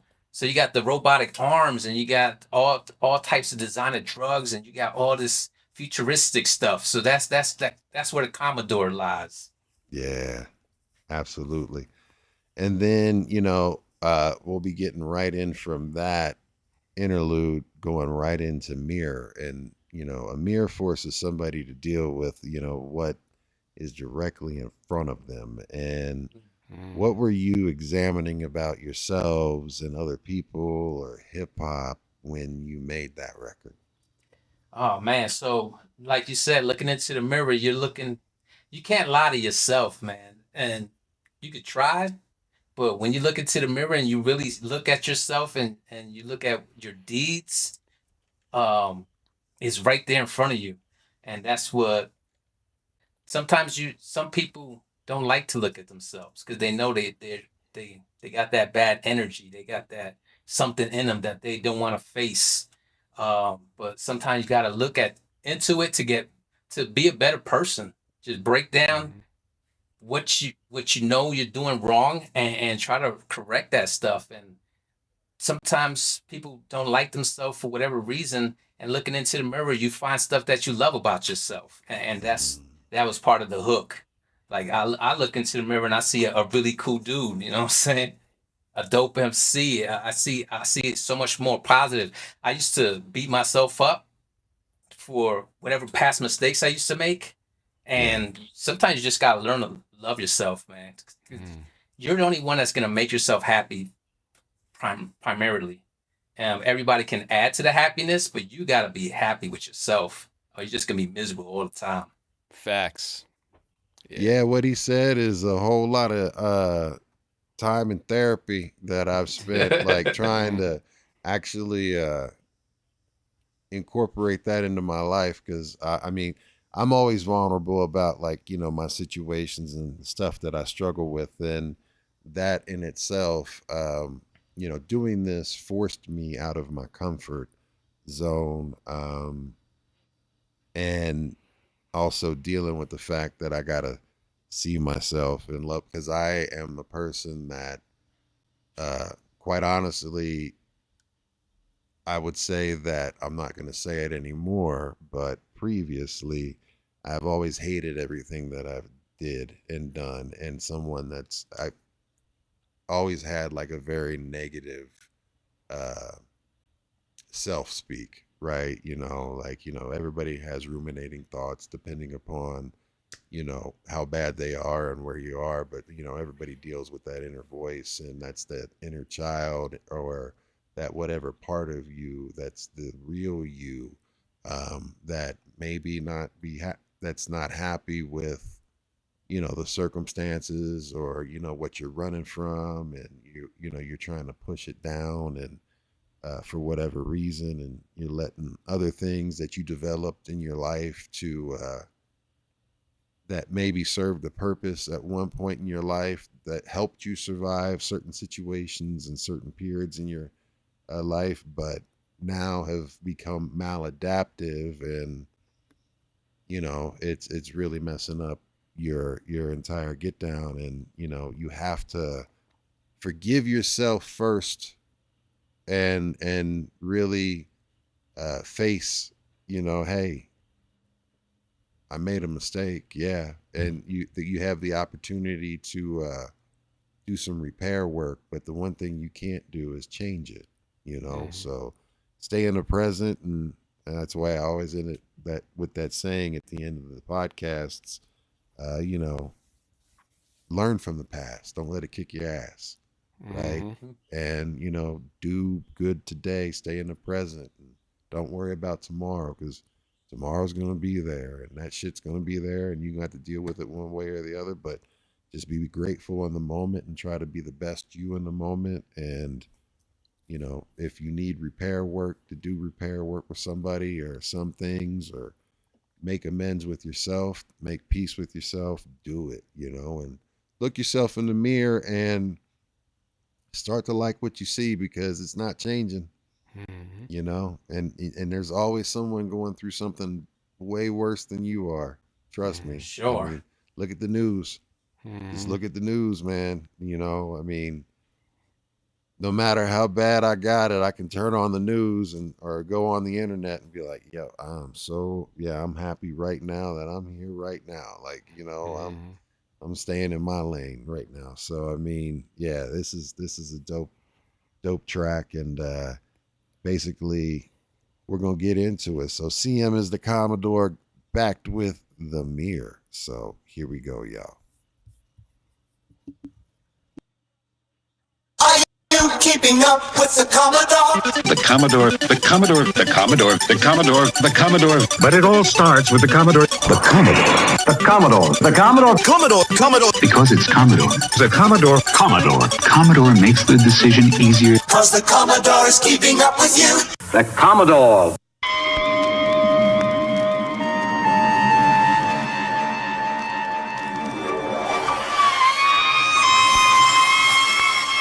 Trying to find myself, to align myself, sending my vision so I can prove myself to myself that I deserve any position, still gifted, morph into the system, take whatever, give it, and stretch it beyond its limits. Fuck your box, we can box, I ain't afraid to take a nail, learn more from my losses than wins, even from my kins, best lesson can be attained for failure within. Damn right I learned from when my brothers went to jail, real life experience has shaped my deliverance, used to spit that gutter tip like I was out there pillaging, for sure I did my dirt before I forever kill a shit, gotta keep it a buck. That's never how I'm living it. Control the rage, lock it in a steel cage. I hope it never busts out. The devil would have a field day. I'm just a ticking time bomb, calm before the storm. Might completely black out when I channel my Genghis Khan. Look in the mirror and tell me what you see. A down to earth dude who love to stay low key. Dope MC, learning to love being me. Even through my flaws, still put out great energy. Still trying to build a legacy so my folks can still remember me. No C's so my DNA and with me. Good deeds so my soul feel free. Even though I got fucked up doors constantly. Every day is a battle with self. Love to love thee, can't depend on anyone else. When it comes to happiness, it doesn't come from wealth. It's within you, master that, then continue. I root for me like I'm my own cheerleader. Not just stereotypical spick rocking a wife beater, but I back a box cutter for these leeches and close-minded nut huggers who follow the current trends of blind and defending false statements of false men. Twisting up the issue so these sheep will stand at attention. Don't even notice when you're getting double-crossed. Not like when Kyrie out here trying to shake your ankles off. I'm talking making you think this when the truth's really that. Make you believe like these odds ain't even stacked. Like we all on a level playing field, they call it facts. I'ma tell you right now, all that is ass back. Word, might have to kick your feelings to the curb, cause we running out of time and time be moving like a blur. And I'd rather deal with the truth no matter how much it hurt. So I stand in front of this mirror, see what I'm really worth. Look into the mirror and tell me what you see. A down to earth dude who love to stay low key.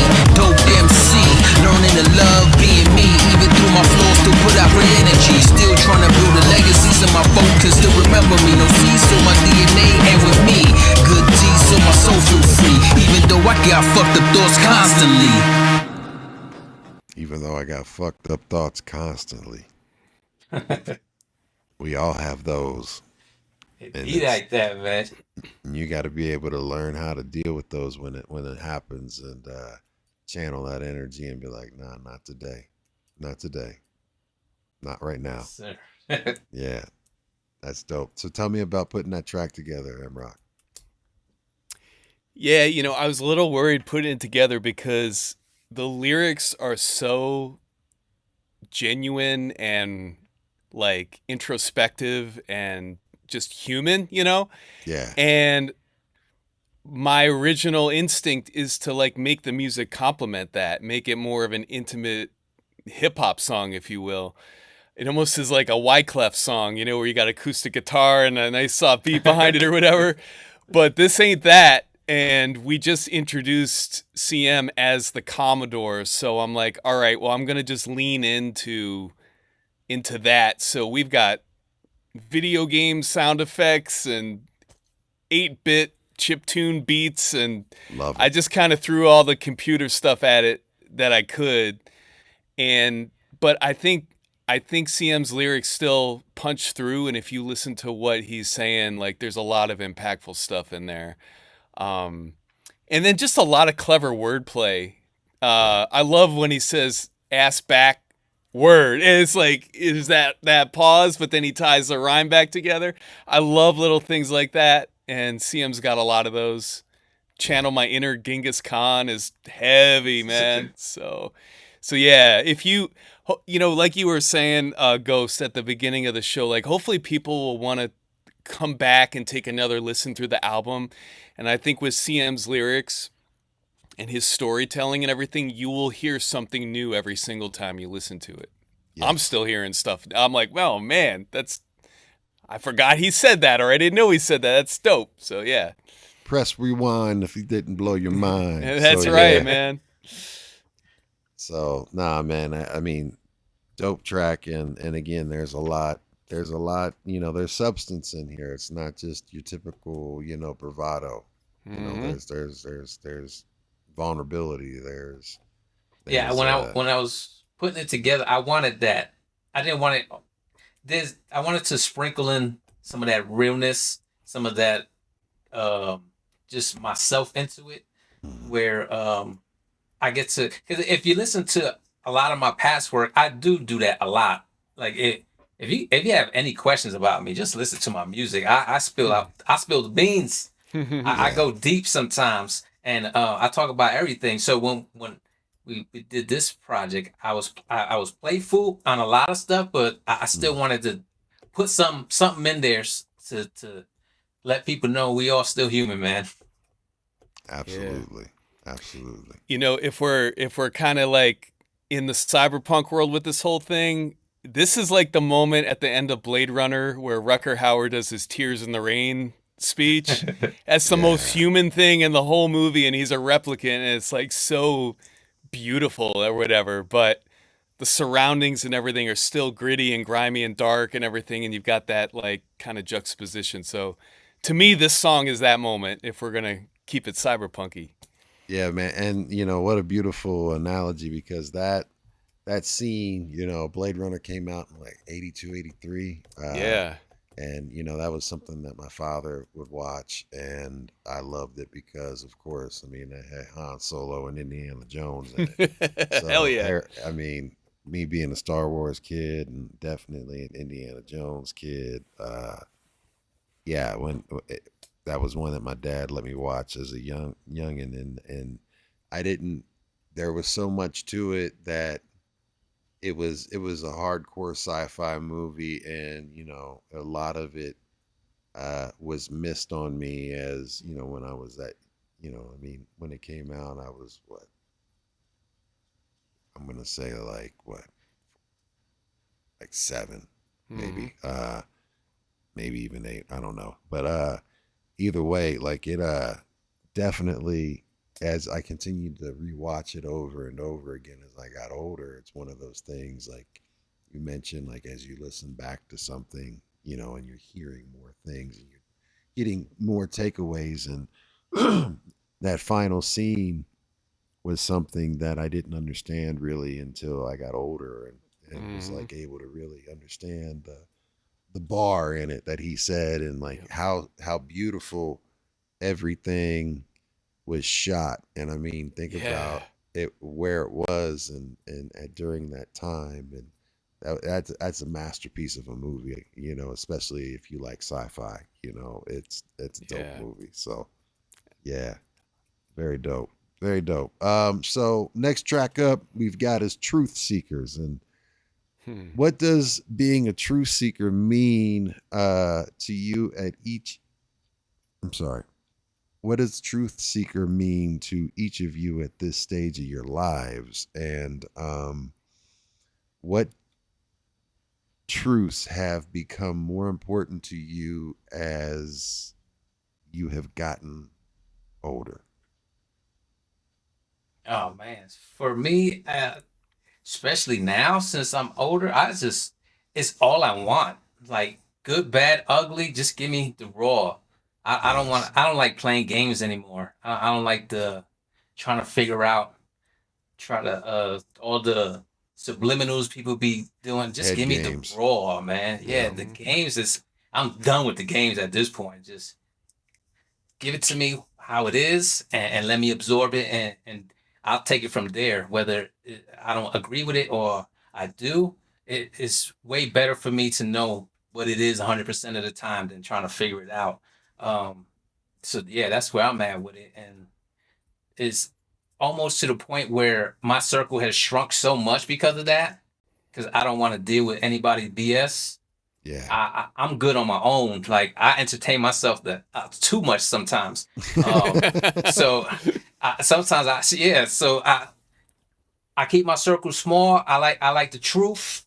Give it to me raw and uncut. You don't have to add any flavor to it, man. Just give me it the way it is, and I'm a big boy. I can deal with it. I like that too. I second that. And it's very hip hop too, man. At least from our era, it was all about being authentic. Just bring yourself as you are. Don't try to be somebody else. Don't bite, you know. And man, we went through some golden years where like every album that was coming out was different than the previous. Like the sound of hip hop seemed to change almost every album.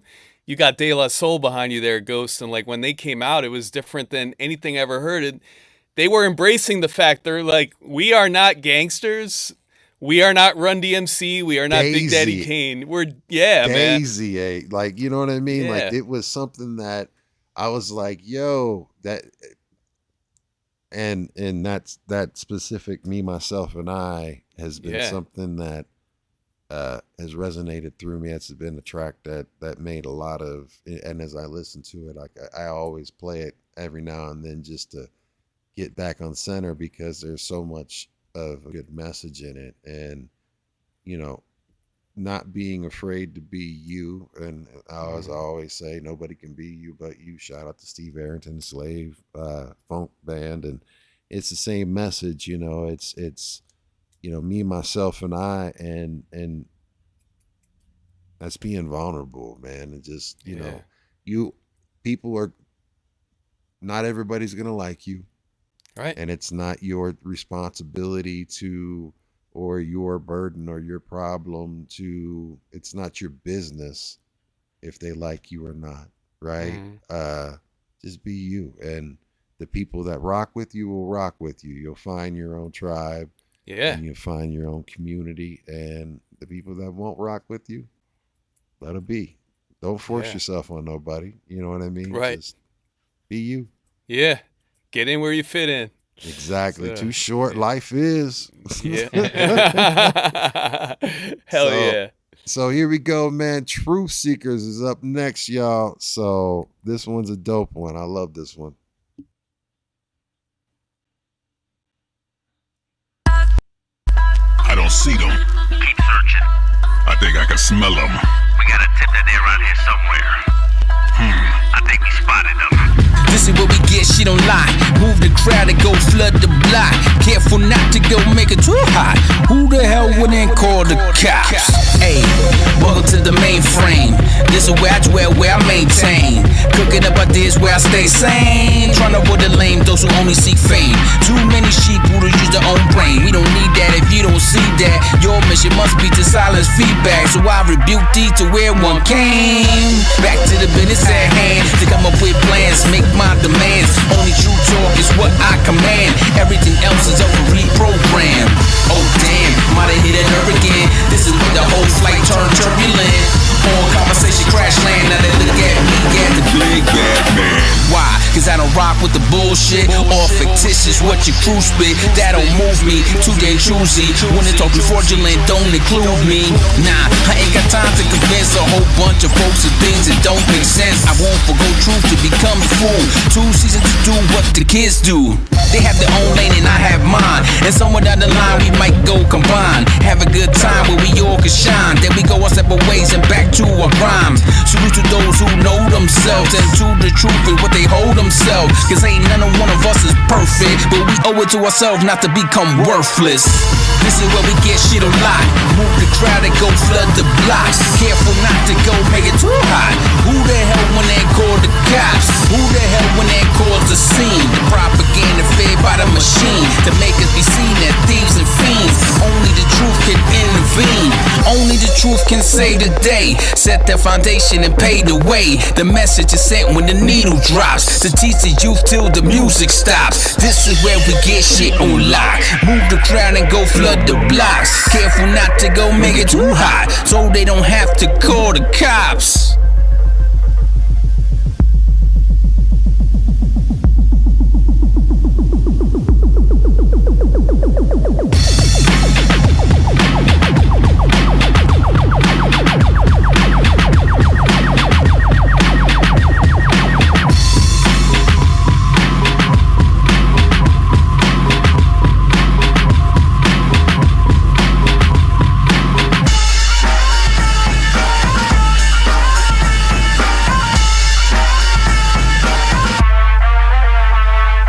Midget Mike said he feel like break dancing. Don't break yourself, Midget Mike. Don't do it. All right, that was T to the G. Yeah. Don't break yourself, man. Nah, man. So tell me about that one, because you did a lot of work. There's a lot of change ups and in that one. Tell us about it, MROK. Yeah, again, I let CM's storytelling guide me, and I changed the canvas as necessary so that the lyrics had the most impact from a sonic standpoint.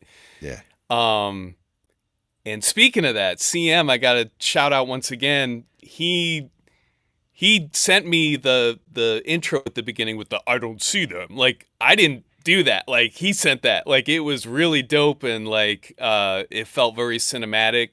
Same with the part where he goes, "Big bad man." Like, I didn't touch that. CM sent it to me like that, and it was just super dope.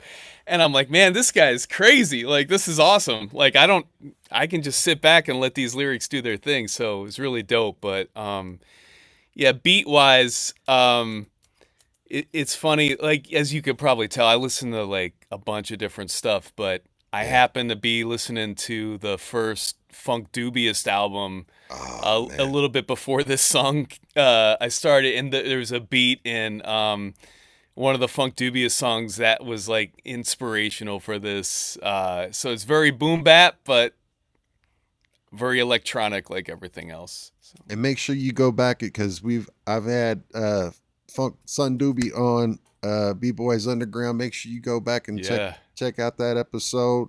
If you like Funk Doobie, Sun Doobie's one of the illest to do it, and he doesn't get his just due. And he's such a great guy. I mean, he's such a great guy, and he's such a character. He's an interesting character, like, you know what I mean? And he's a soul assassin. So he's one of the founding fathers. He was around with around Cypress Hill from like the very beginning of Cypress Hill. You didn't know it, but he was there. So yeah, I mean, yeah. They said Midget Mike said get Son Doobie on the remix. That would be sick. Yeah, that would be dope. Yeah, man. Doobie, sign me up. We're gonna clip this and make you get on it, man. That's I'm right. tagging you. It's Bow Wow Wow version 2.0. Come yeah, on now. man, that'd be dope. That'd be dope, man. So, you know, we're coming to the conclusion of the album, and you know, you ended this, and we talked about it a little bit last week when we had you on. And you know, it's never give up, and then of course we've got the outro, but both of you have histories which required persistence through different eras and circumstances. And what specific period in your own life were you drawing from when this record came together, and what kept you moving through all of these circumstances? Oh man, so the inspiration for this, and I won't dive in too deep as far as personal wise. We can talk about it another day, but growing up in New York and just being the kid who I was, the environment that I grew up in, it beat me up mentally, and there wasn't a lot of positive that I saw, especially early 80s, 90s New York. It was Word. A lot of drugs, a lot of violence, A lot of and danger. Then when they say the environment shapes you, especially back then, it does. It puts you in a frame of mind where you feel like you can't escape it, and there's only but so many options that or you think you have, and there's so like what you think and how the world actually is two different things. Yeah. And yeah, my view was very limited, and there was times where I was so down on myself. I'm so glad I broke out of that to be able to witness everything else that's happened in my life, because there was definitely times where I didn't want to do it no more. Like it was to the point where the future that I saw was super bleak. So you go through those things, and then you realize those things that you go through are not permanent. They're temporary, and you can't get out of that stuff, and you can't deal with more than you think you can. Sometimes the weight on your shoulders feel like it's way too heavy, and then you learn that you actually can carry that stuff sometimes. And a lot of people break down. I saw so many suicides growing up, and people giving up. And I wish they would have saw the brighter side of things that I'm pretty sure would have happened if they just hung in there just a little longer. And I was at those points, and I'm so glad that I broke through, because I don't know what it is. It's like, I'm not a super religious person, but I do believe in a God. I do believe in a higher power, and they had something else for me. And they got me through those times, and I'm so glad I got to live and witness more stuff than I thought I ever would. Like, by the time you hit like 18, 19 in New York, you're like, okay, am I going to be a drug dealer? Am I going to be robbing people? Am I like so much negative and very little positive going out there? And God damn it, Ultra. Hey, yo, we here, man. Look, hold up. Oh, where my thing at? We champions, boy. We champions. Flexing on them. But yeah, you know. And now you were saying some deep shit is, right there, though, fam. You just never give up. If you never give up, you're going to see a lot of good shit. I promise you. I promise you. Even as you go through the good, you're going to still get your feet in the mud. And you can't. The more you go through adversity, the better you come out of it. And the more you can realize, like, okay, this is just a stepping stone onto my greatness. Like, I got to go through this bullshit right now, but there's still greatness ahead. Like, the light in the tunnel is there, and just don't give up. That's what it basically boils down to. Preach, man, because that absolutely, like what you said, I can echo a lot of what you said, and as someone who waited a long time to deal with it and let it impact me, you know, and what we were saying, like, you know, things that made you and helped you get through certain circumstances become maladaptive, and they become your own worst enemy, and you got to put that shit down, and you got to make peace with it, and, you know, you got to forgive yourself, you got to forgive the others, and then, you know, learn from it. And then also, you know, as me being a father, it is, and also, you know, I've mentored youth and coached, and when I had the ability and the health, it was, you know, I always look at it like this. If I went through something and learned something from it, it's my responsibility, and it's everyone's responsibility to share that with, you know, the youth, because, you know, if you can help them navigate and avoid certain pitfalls, I mean, everybody's gonna have their own challenges and trials, but if you can give someone that type of game, like what you just said, you know, to help deal with it and make amends and make peace and finish it out, you know, and don't let it kick your ass, right? And, you know, and know that, all right, we're going to stay in this, and we're going to continue to fight, and this doesn't define me, and I'm going to, like, this is not the path that I want to go. Or if you see people and you see violence, or see people that, you know, are in certain circumstances, learn from it, right? And make the choices to make sure that you don't go down that path. So, yeah, and you always have that very next moment. If you learn something, then guess what? That next breath you take, guess what? It's a brand new you. And, you know, start walking in that direction. Just like you're walking down the block, you see, oh, I'm gonna go over here. Boom, you're already on the path. You're on a new path. So it's that same way, fam. So yeah. And then we have the outro. And then, so after 14 tracks, what did you want the listeners thinking or feeling when Digital Domain ended, and why was this the right final statement for the album? So we kick off the album introducing CM, and I'm a bookends kind of guy, so I just thought, like, ending it with, like, a little bit about Vic 20 could be kind of cool. But more me in real life, you know, MROK, and just kind of like letting people know a little bit about who I am. And then just, we've got those nice bookends on the beginning and end of the album. So it kind of is the punctuation mark at the end of the sentence, if you will. Yeah. So. Yeah, dope. Well, hey, y'all, we're going to get ready in the last two tracks. So we'll be right back. Check this one out.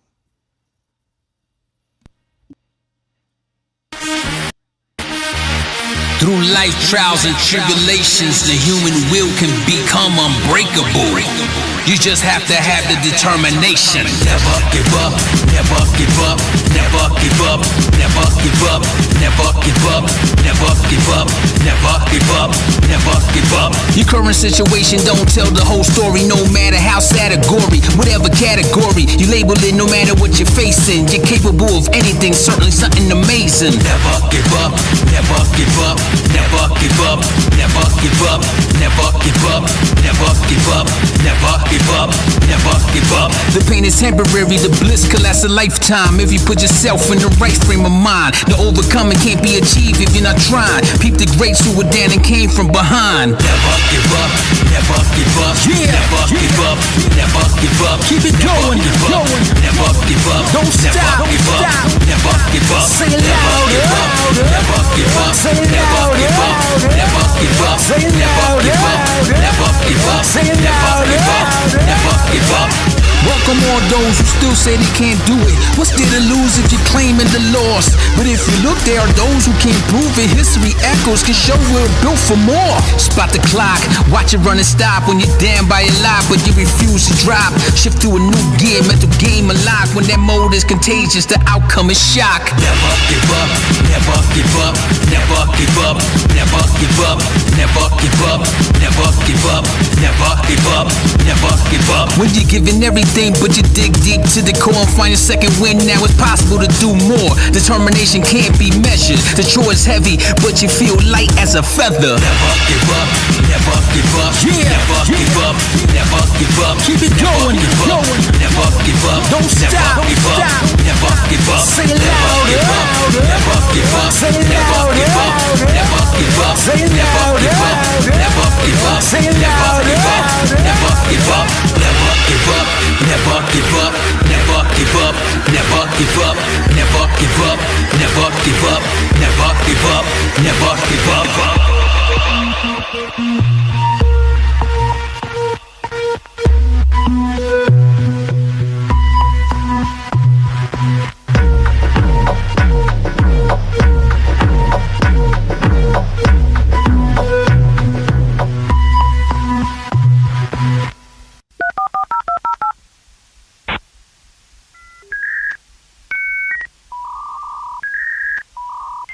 Because there's a few DJs like MROK out of Chicago. He's just like just nasty.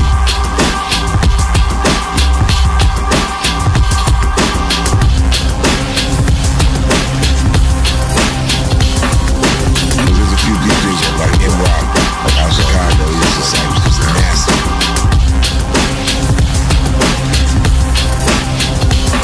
Yo, hip-hop lovers and all DJs listen also. Do the right thing. Go out and do this new music. I'm DJ MROK. This DJ MROK. Right now listen. Right to your crazy, crazy, crazy. There's a few DJs like MROK out of Chicago. He's just like just nasty.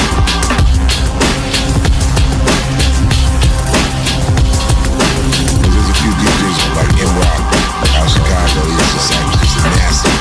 Shout out to DJ MROK, man. Spit Shark Records, man. It is what it is. Listen, it's hip-hop, yo. If you don't get it, don't say you ain't got it.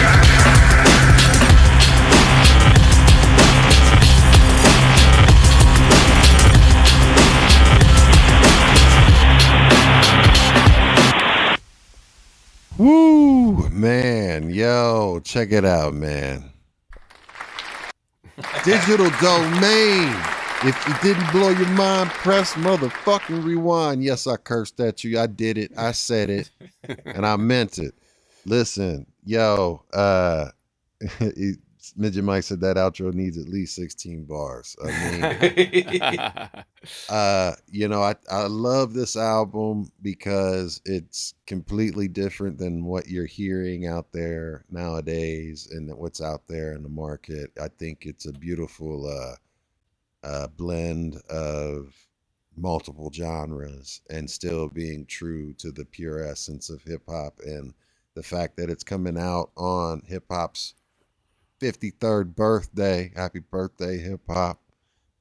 You know, it's dope, and salute to you guys for giving me the opportunity to do this on my platform, and you know, blessing us with this opportunity to sit down and do this. I had a great time putting this together and you know, preparing for this. You know, you guys are extremely talented, and this is a great album, and it has a lot of great messages and a lot of wisdom, a lot of insight, and a lot of good vibes, and you know, it's dope. So, you know, and that's not me gassing you up. I thoroughly enjoyed the hell out of this, and it makes me feel good that, you know, hip hop's still alive. And when people say that hip hop, fuck all that, you know, I mean, there's still real hip hop out there. So, mad love to you guys. And, you know, we got always a final question before we get up out of here. So, when you both look at the lives that you've lived, the music you've made, the people who helped shape you, and now Digital Domain sitting here as a finished body of work, what do you hope this album says about who you are today, and what you do hope, or what do you hope people understand about your journey long after the music stops playing? Ooh. Oh man. First and foremost, I want people to understand that the journey is part of it. Like some people, it feels like some people are fly by night and they get their shit out like first try, but there's a lot of grinding that going on in the background that people don't see. So when you see someone like us who's been at it for decades, like multiple decades, there's a lot of grinding.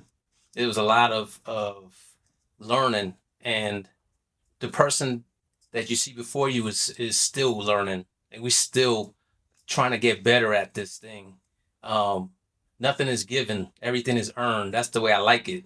I don't want nothing handed to me. I like things to be given to me because of what I've done. Like and that's the type of person and MC that I am. Like if you see me on anybody's projects or if anybody's on my project, it's because number one, they trust me that I can provide a dope ass verse. And if they're on my project, it's for the same reason that they bring the vibe that I need. And I'm just trying to be the best version of myself. I can't be nobody else. And CM, when you see that CM, aka creative symbol, that's MC who's been working hard at it. So wherever I slap it on, that's like perseverance. And I just hope people can take this project, absorb it, and get interested in MROK's previous projects and my previous projects, and dig deeper into the catalog because it's deep. Like especially, I got stuff from 2007. So if you want to, I advise everybody to start from newest to oldest because sonically it sounds better, but you can feel the difference from new to old. And if you want to work your way up, is if you can deal with all the choppiness of the beats and the vocals, they weren't the best, but I decided to put it out there because nobody else was gonna do it, and I didn't care what it sounded like. You can get the message across even if it's not pristine. Sometimes leaving it dirty and crunchy is cool too. It was all about getting the music out, and there's growth, there's super growth from Classic Material 1 to Digital Domain. And I advise anybody who dug this album to take that journey and listen to all those beats that and other projects with other MCs that DJ MROK got, because it's dope shit. It's dope shit, I promise you. You're gonna find something that you're gonna fuck with. What about you, MROK? Man, I would say, like, if anyone out there is our age and you've got anything going through your head like, oh, I'm too old to do XYZ, just kick that thought out of your head, man. It's like, we're still here. We're making dope, noisy hip hop with lyrics that are backed up by wisdom. I still feel like I'm like 22, even though I definitely don't look it on the outside. Like, I haven't changed. And I would say for people who still feel young inside, or if you got a dream, like, don't give up on it. It's never too old to start. I just started riding motorcycles last year. So it's like, I've never been on one until now. Like, you can literally do anything if you set your mind to it. And I would also just say, be true to yourself. We were talking about this earlier. For me, like, kind of my music inspirations are kind of like seasons, and just depending on what I'm feeling at the time, like I'll pursue a project and just pour myself into it. And I would just say to people, give yourself permission to do stuff that's a little off the main road. Like, break some rules, do some weird shit. Like, we got enough like mainstream stuff out there that like you can hear anywhere, but if you're passionate about a certain art form and it's not the most popular and it's weird, man, do it for you. Just, life's too short to like try to conform into a box that you're hoping other people are gonna, want to hear. So I would just say be true to yourself, forget about the age thing, have fun, put out positivity, and enjoy life. Absolutely. Yeah, man. Yeah, like great job, fellas. And again, I want to say thank you to the folks that tuned in live and you guys on the replay and press and rewind, because we know we blew your mind, but you got to still rewind again. Thank you all so much. Be sure, I don't ever ask this, but definitely like, comment, share, subscribe, share, all that shit. It does help the algorithm, and it does help me being able to get dope guests for you on and do things just like this, and I got to give a big mad love to Spit Slam, and everything that they do. Yeah, I gotta give me one of them shirts, man. But shout out to C-Doc, shout out to C-Doc, where my shirt at? Yeah. Now you on blast, C-Doc. But shout out to C-Doc, man. Yeah, hell yeah. Yeah, man. And shout out to everybody that is on the label and working. And I got to give a big shout out to my bro, Soul Rack. He has been someone that was an unexpected, beautiful friend that has that I've connected with, and I feel like I got a brother right there, and he's someone that's genuinely looking out for me and helping me definitely in a time where we're transitioning and all of that stuff. So make sure you follow the one and only Soul Rack too, because not only we had of course Black Medine interviewed last night, but Al J just put out a new single, and Soul Rack's on it too, and Soul Rack's got a dope. And also I got to give a big shout out to Soul Rack in regards to congratulations, because he's charted for 2 weeks in a row. He was number 3 or number 4 last week on college top 30 college hip hop radio charts, and this week he's number 2. If you guys continue to run up, Welcome to America, which is an amazing track. And it's a great message, and a lot of information and knowledge. He's a great gifted, talented artist, and support him. Share that out, and then also share out Al J, and then also of course Black Medine. But more importantly, what we're talking about right now, share out Digital Domain with the one and only CM Creative and MROK. Again, thank you. I appreciate you for spending your time, and this has been. Oh, this was fun, man. This was super fun. More than I thought it was gonna be. It was great. Thank you, man. And for those of you who are watching who don't know, Ghost puts so much work into this show. Every I is dotted, every T is crossed, everything is planned out. It is the utmost professional operation that Ghost is going here, and it's a labor of love, but it's labor. So shout out to Ghost, man. You're crushing it. And he made sure there was no gremlins this time. Yeah, that's right. I wrote some strong worded emails, and I took everything out of their hands. I took everything out of their hands. I was like, I'll just do it my damn self. So, yeah, and man. Did it? You did. Yeah, man. Well, thank you. Well, I hope we did honors. And hey, look, y'all. So shout outs to everybody. You guys give everybody your shout outs before we roll out. You go first, CM. It's on me. All right. First off, shout out to MROK for even letting his brain go in that direction with this project. I didn't know what to expect, and it was a blessing, and I couldn't have asked for a better partner in this project here. It just came out super dope. Oh, thank you, man. Super proud of what we put together. Yeah. I just hope we get to do it again in the future, and I hope everybody likes it. Shout out to C-Doc for allowing me to even become part of the Spit Slam family and give me the opportunity to put a project together like this. Shout out to my family. I see you out there, Big M. I see you, Salute.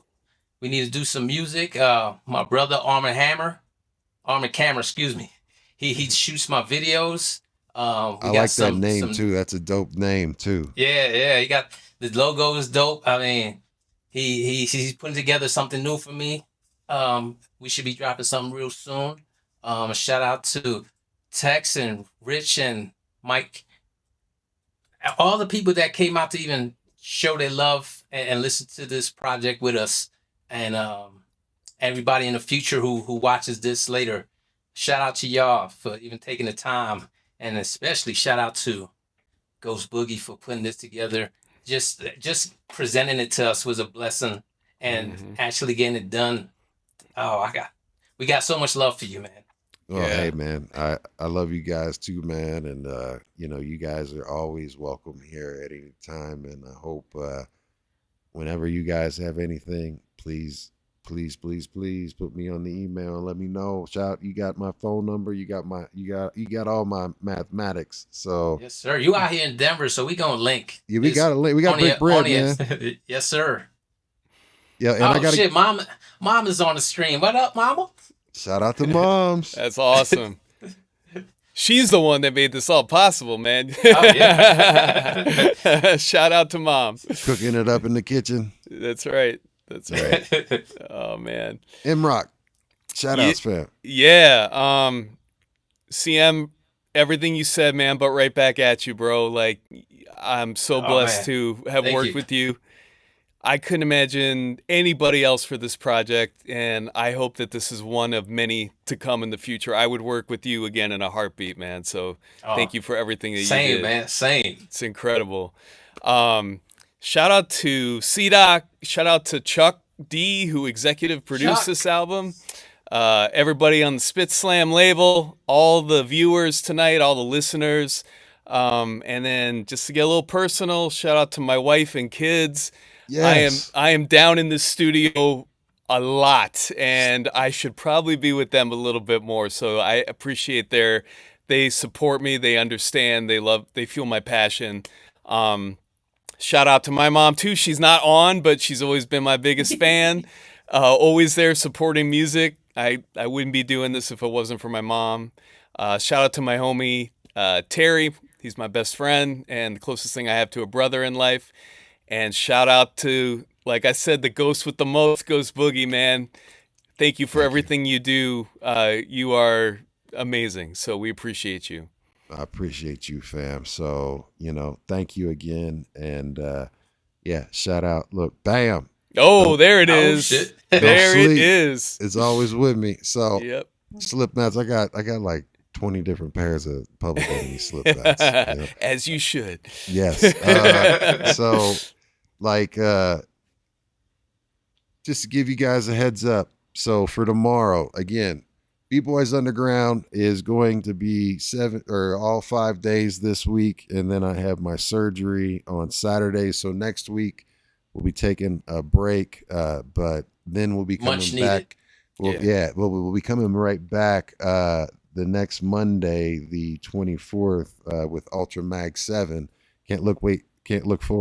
Looking forward to that one. I'm gonna ruin his shit. Watch. All up in the comments. Hey, look, it's payback, Shots right? fired. Next. It's paybacks.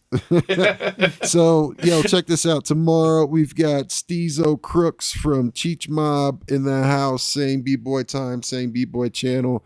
Then Thursday I've got Lawgiver, the King's Son, and he is a real authentic reggae artist. So we're changing it up. We're doing reggae on Thursday.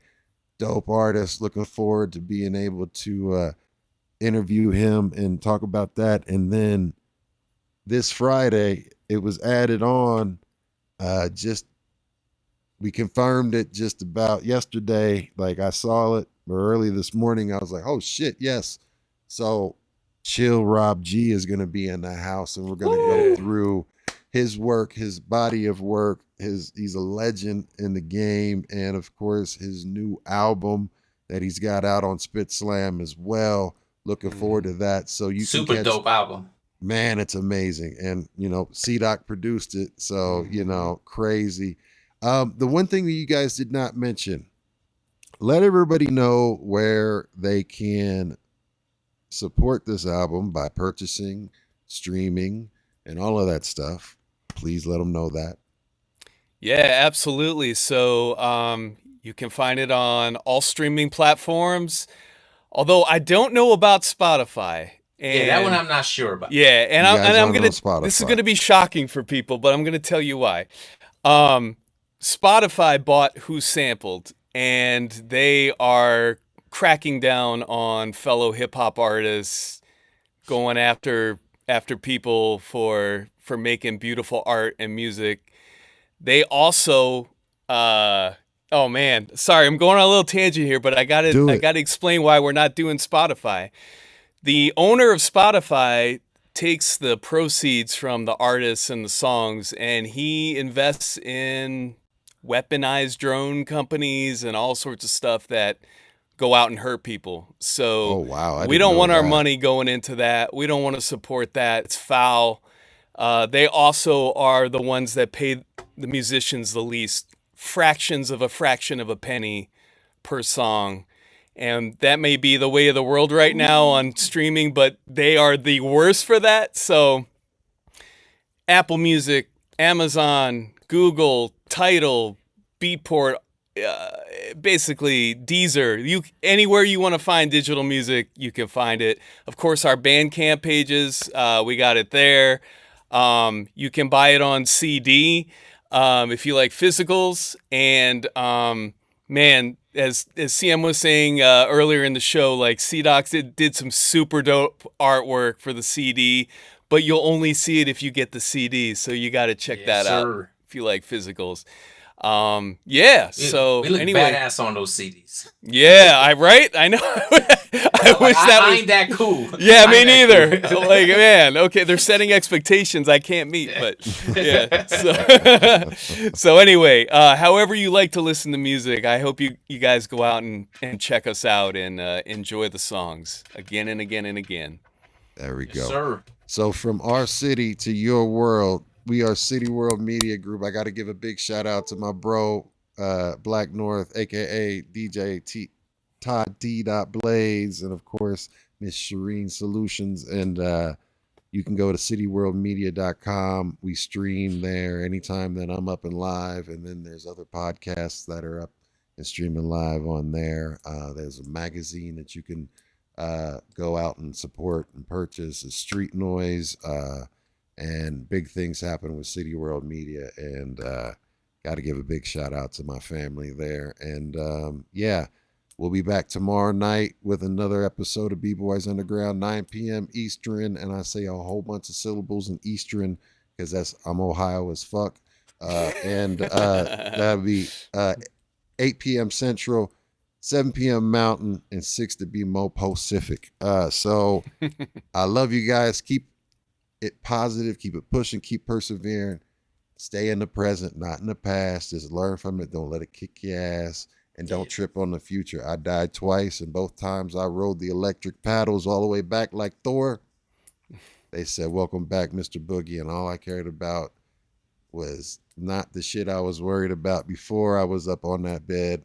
I was just like, where's my wife? Where's my children? And thank you. I am grateful to be here. And I'm thankful for each and every single one of y'all for your support. And I got to give a big shout out for the donation I just received from Drifter Radio. You are too kind. Please make sure you follow Drifter Radio on Twitch. And yeah, Ghost Boogie 66 on Twitch, Ghost Boogie 66 on Kick, B-Boys Underground on YouTube, and Ghost Boogie 66 on IG, B-Boys Underground on IG. We are out, y'all. Rallo. Peace. Peace. Peace. Thanks for watching. Like, subscribe, share, follow. From my city to your world. We are City World.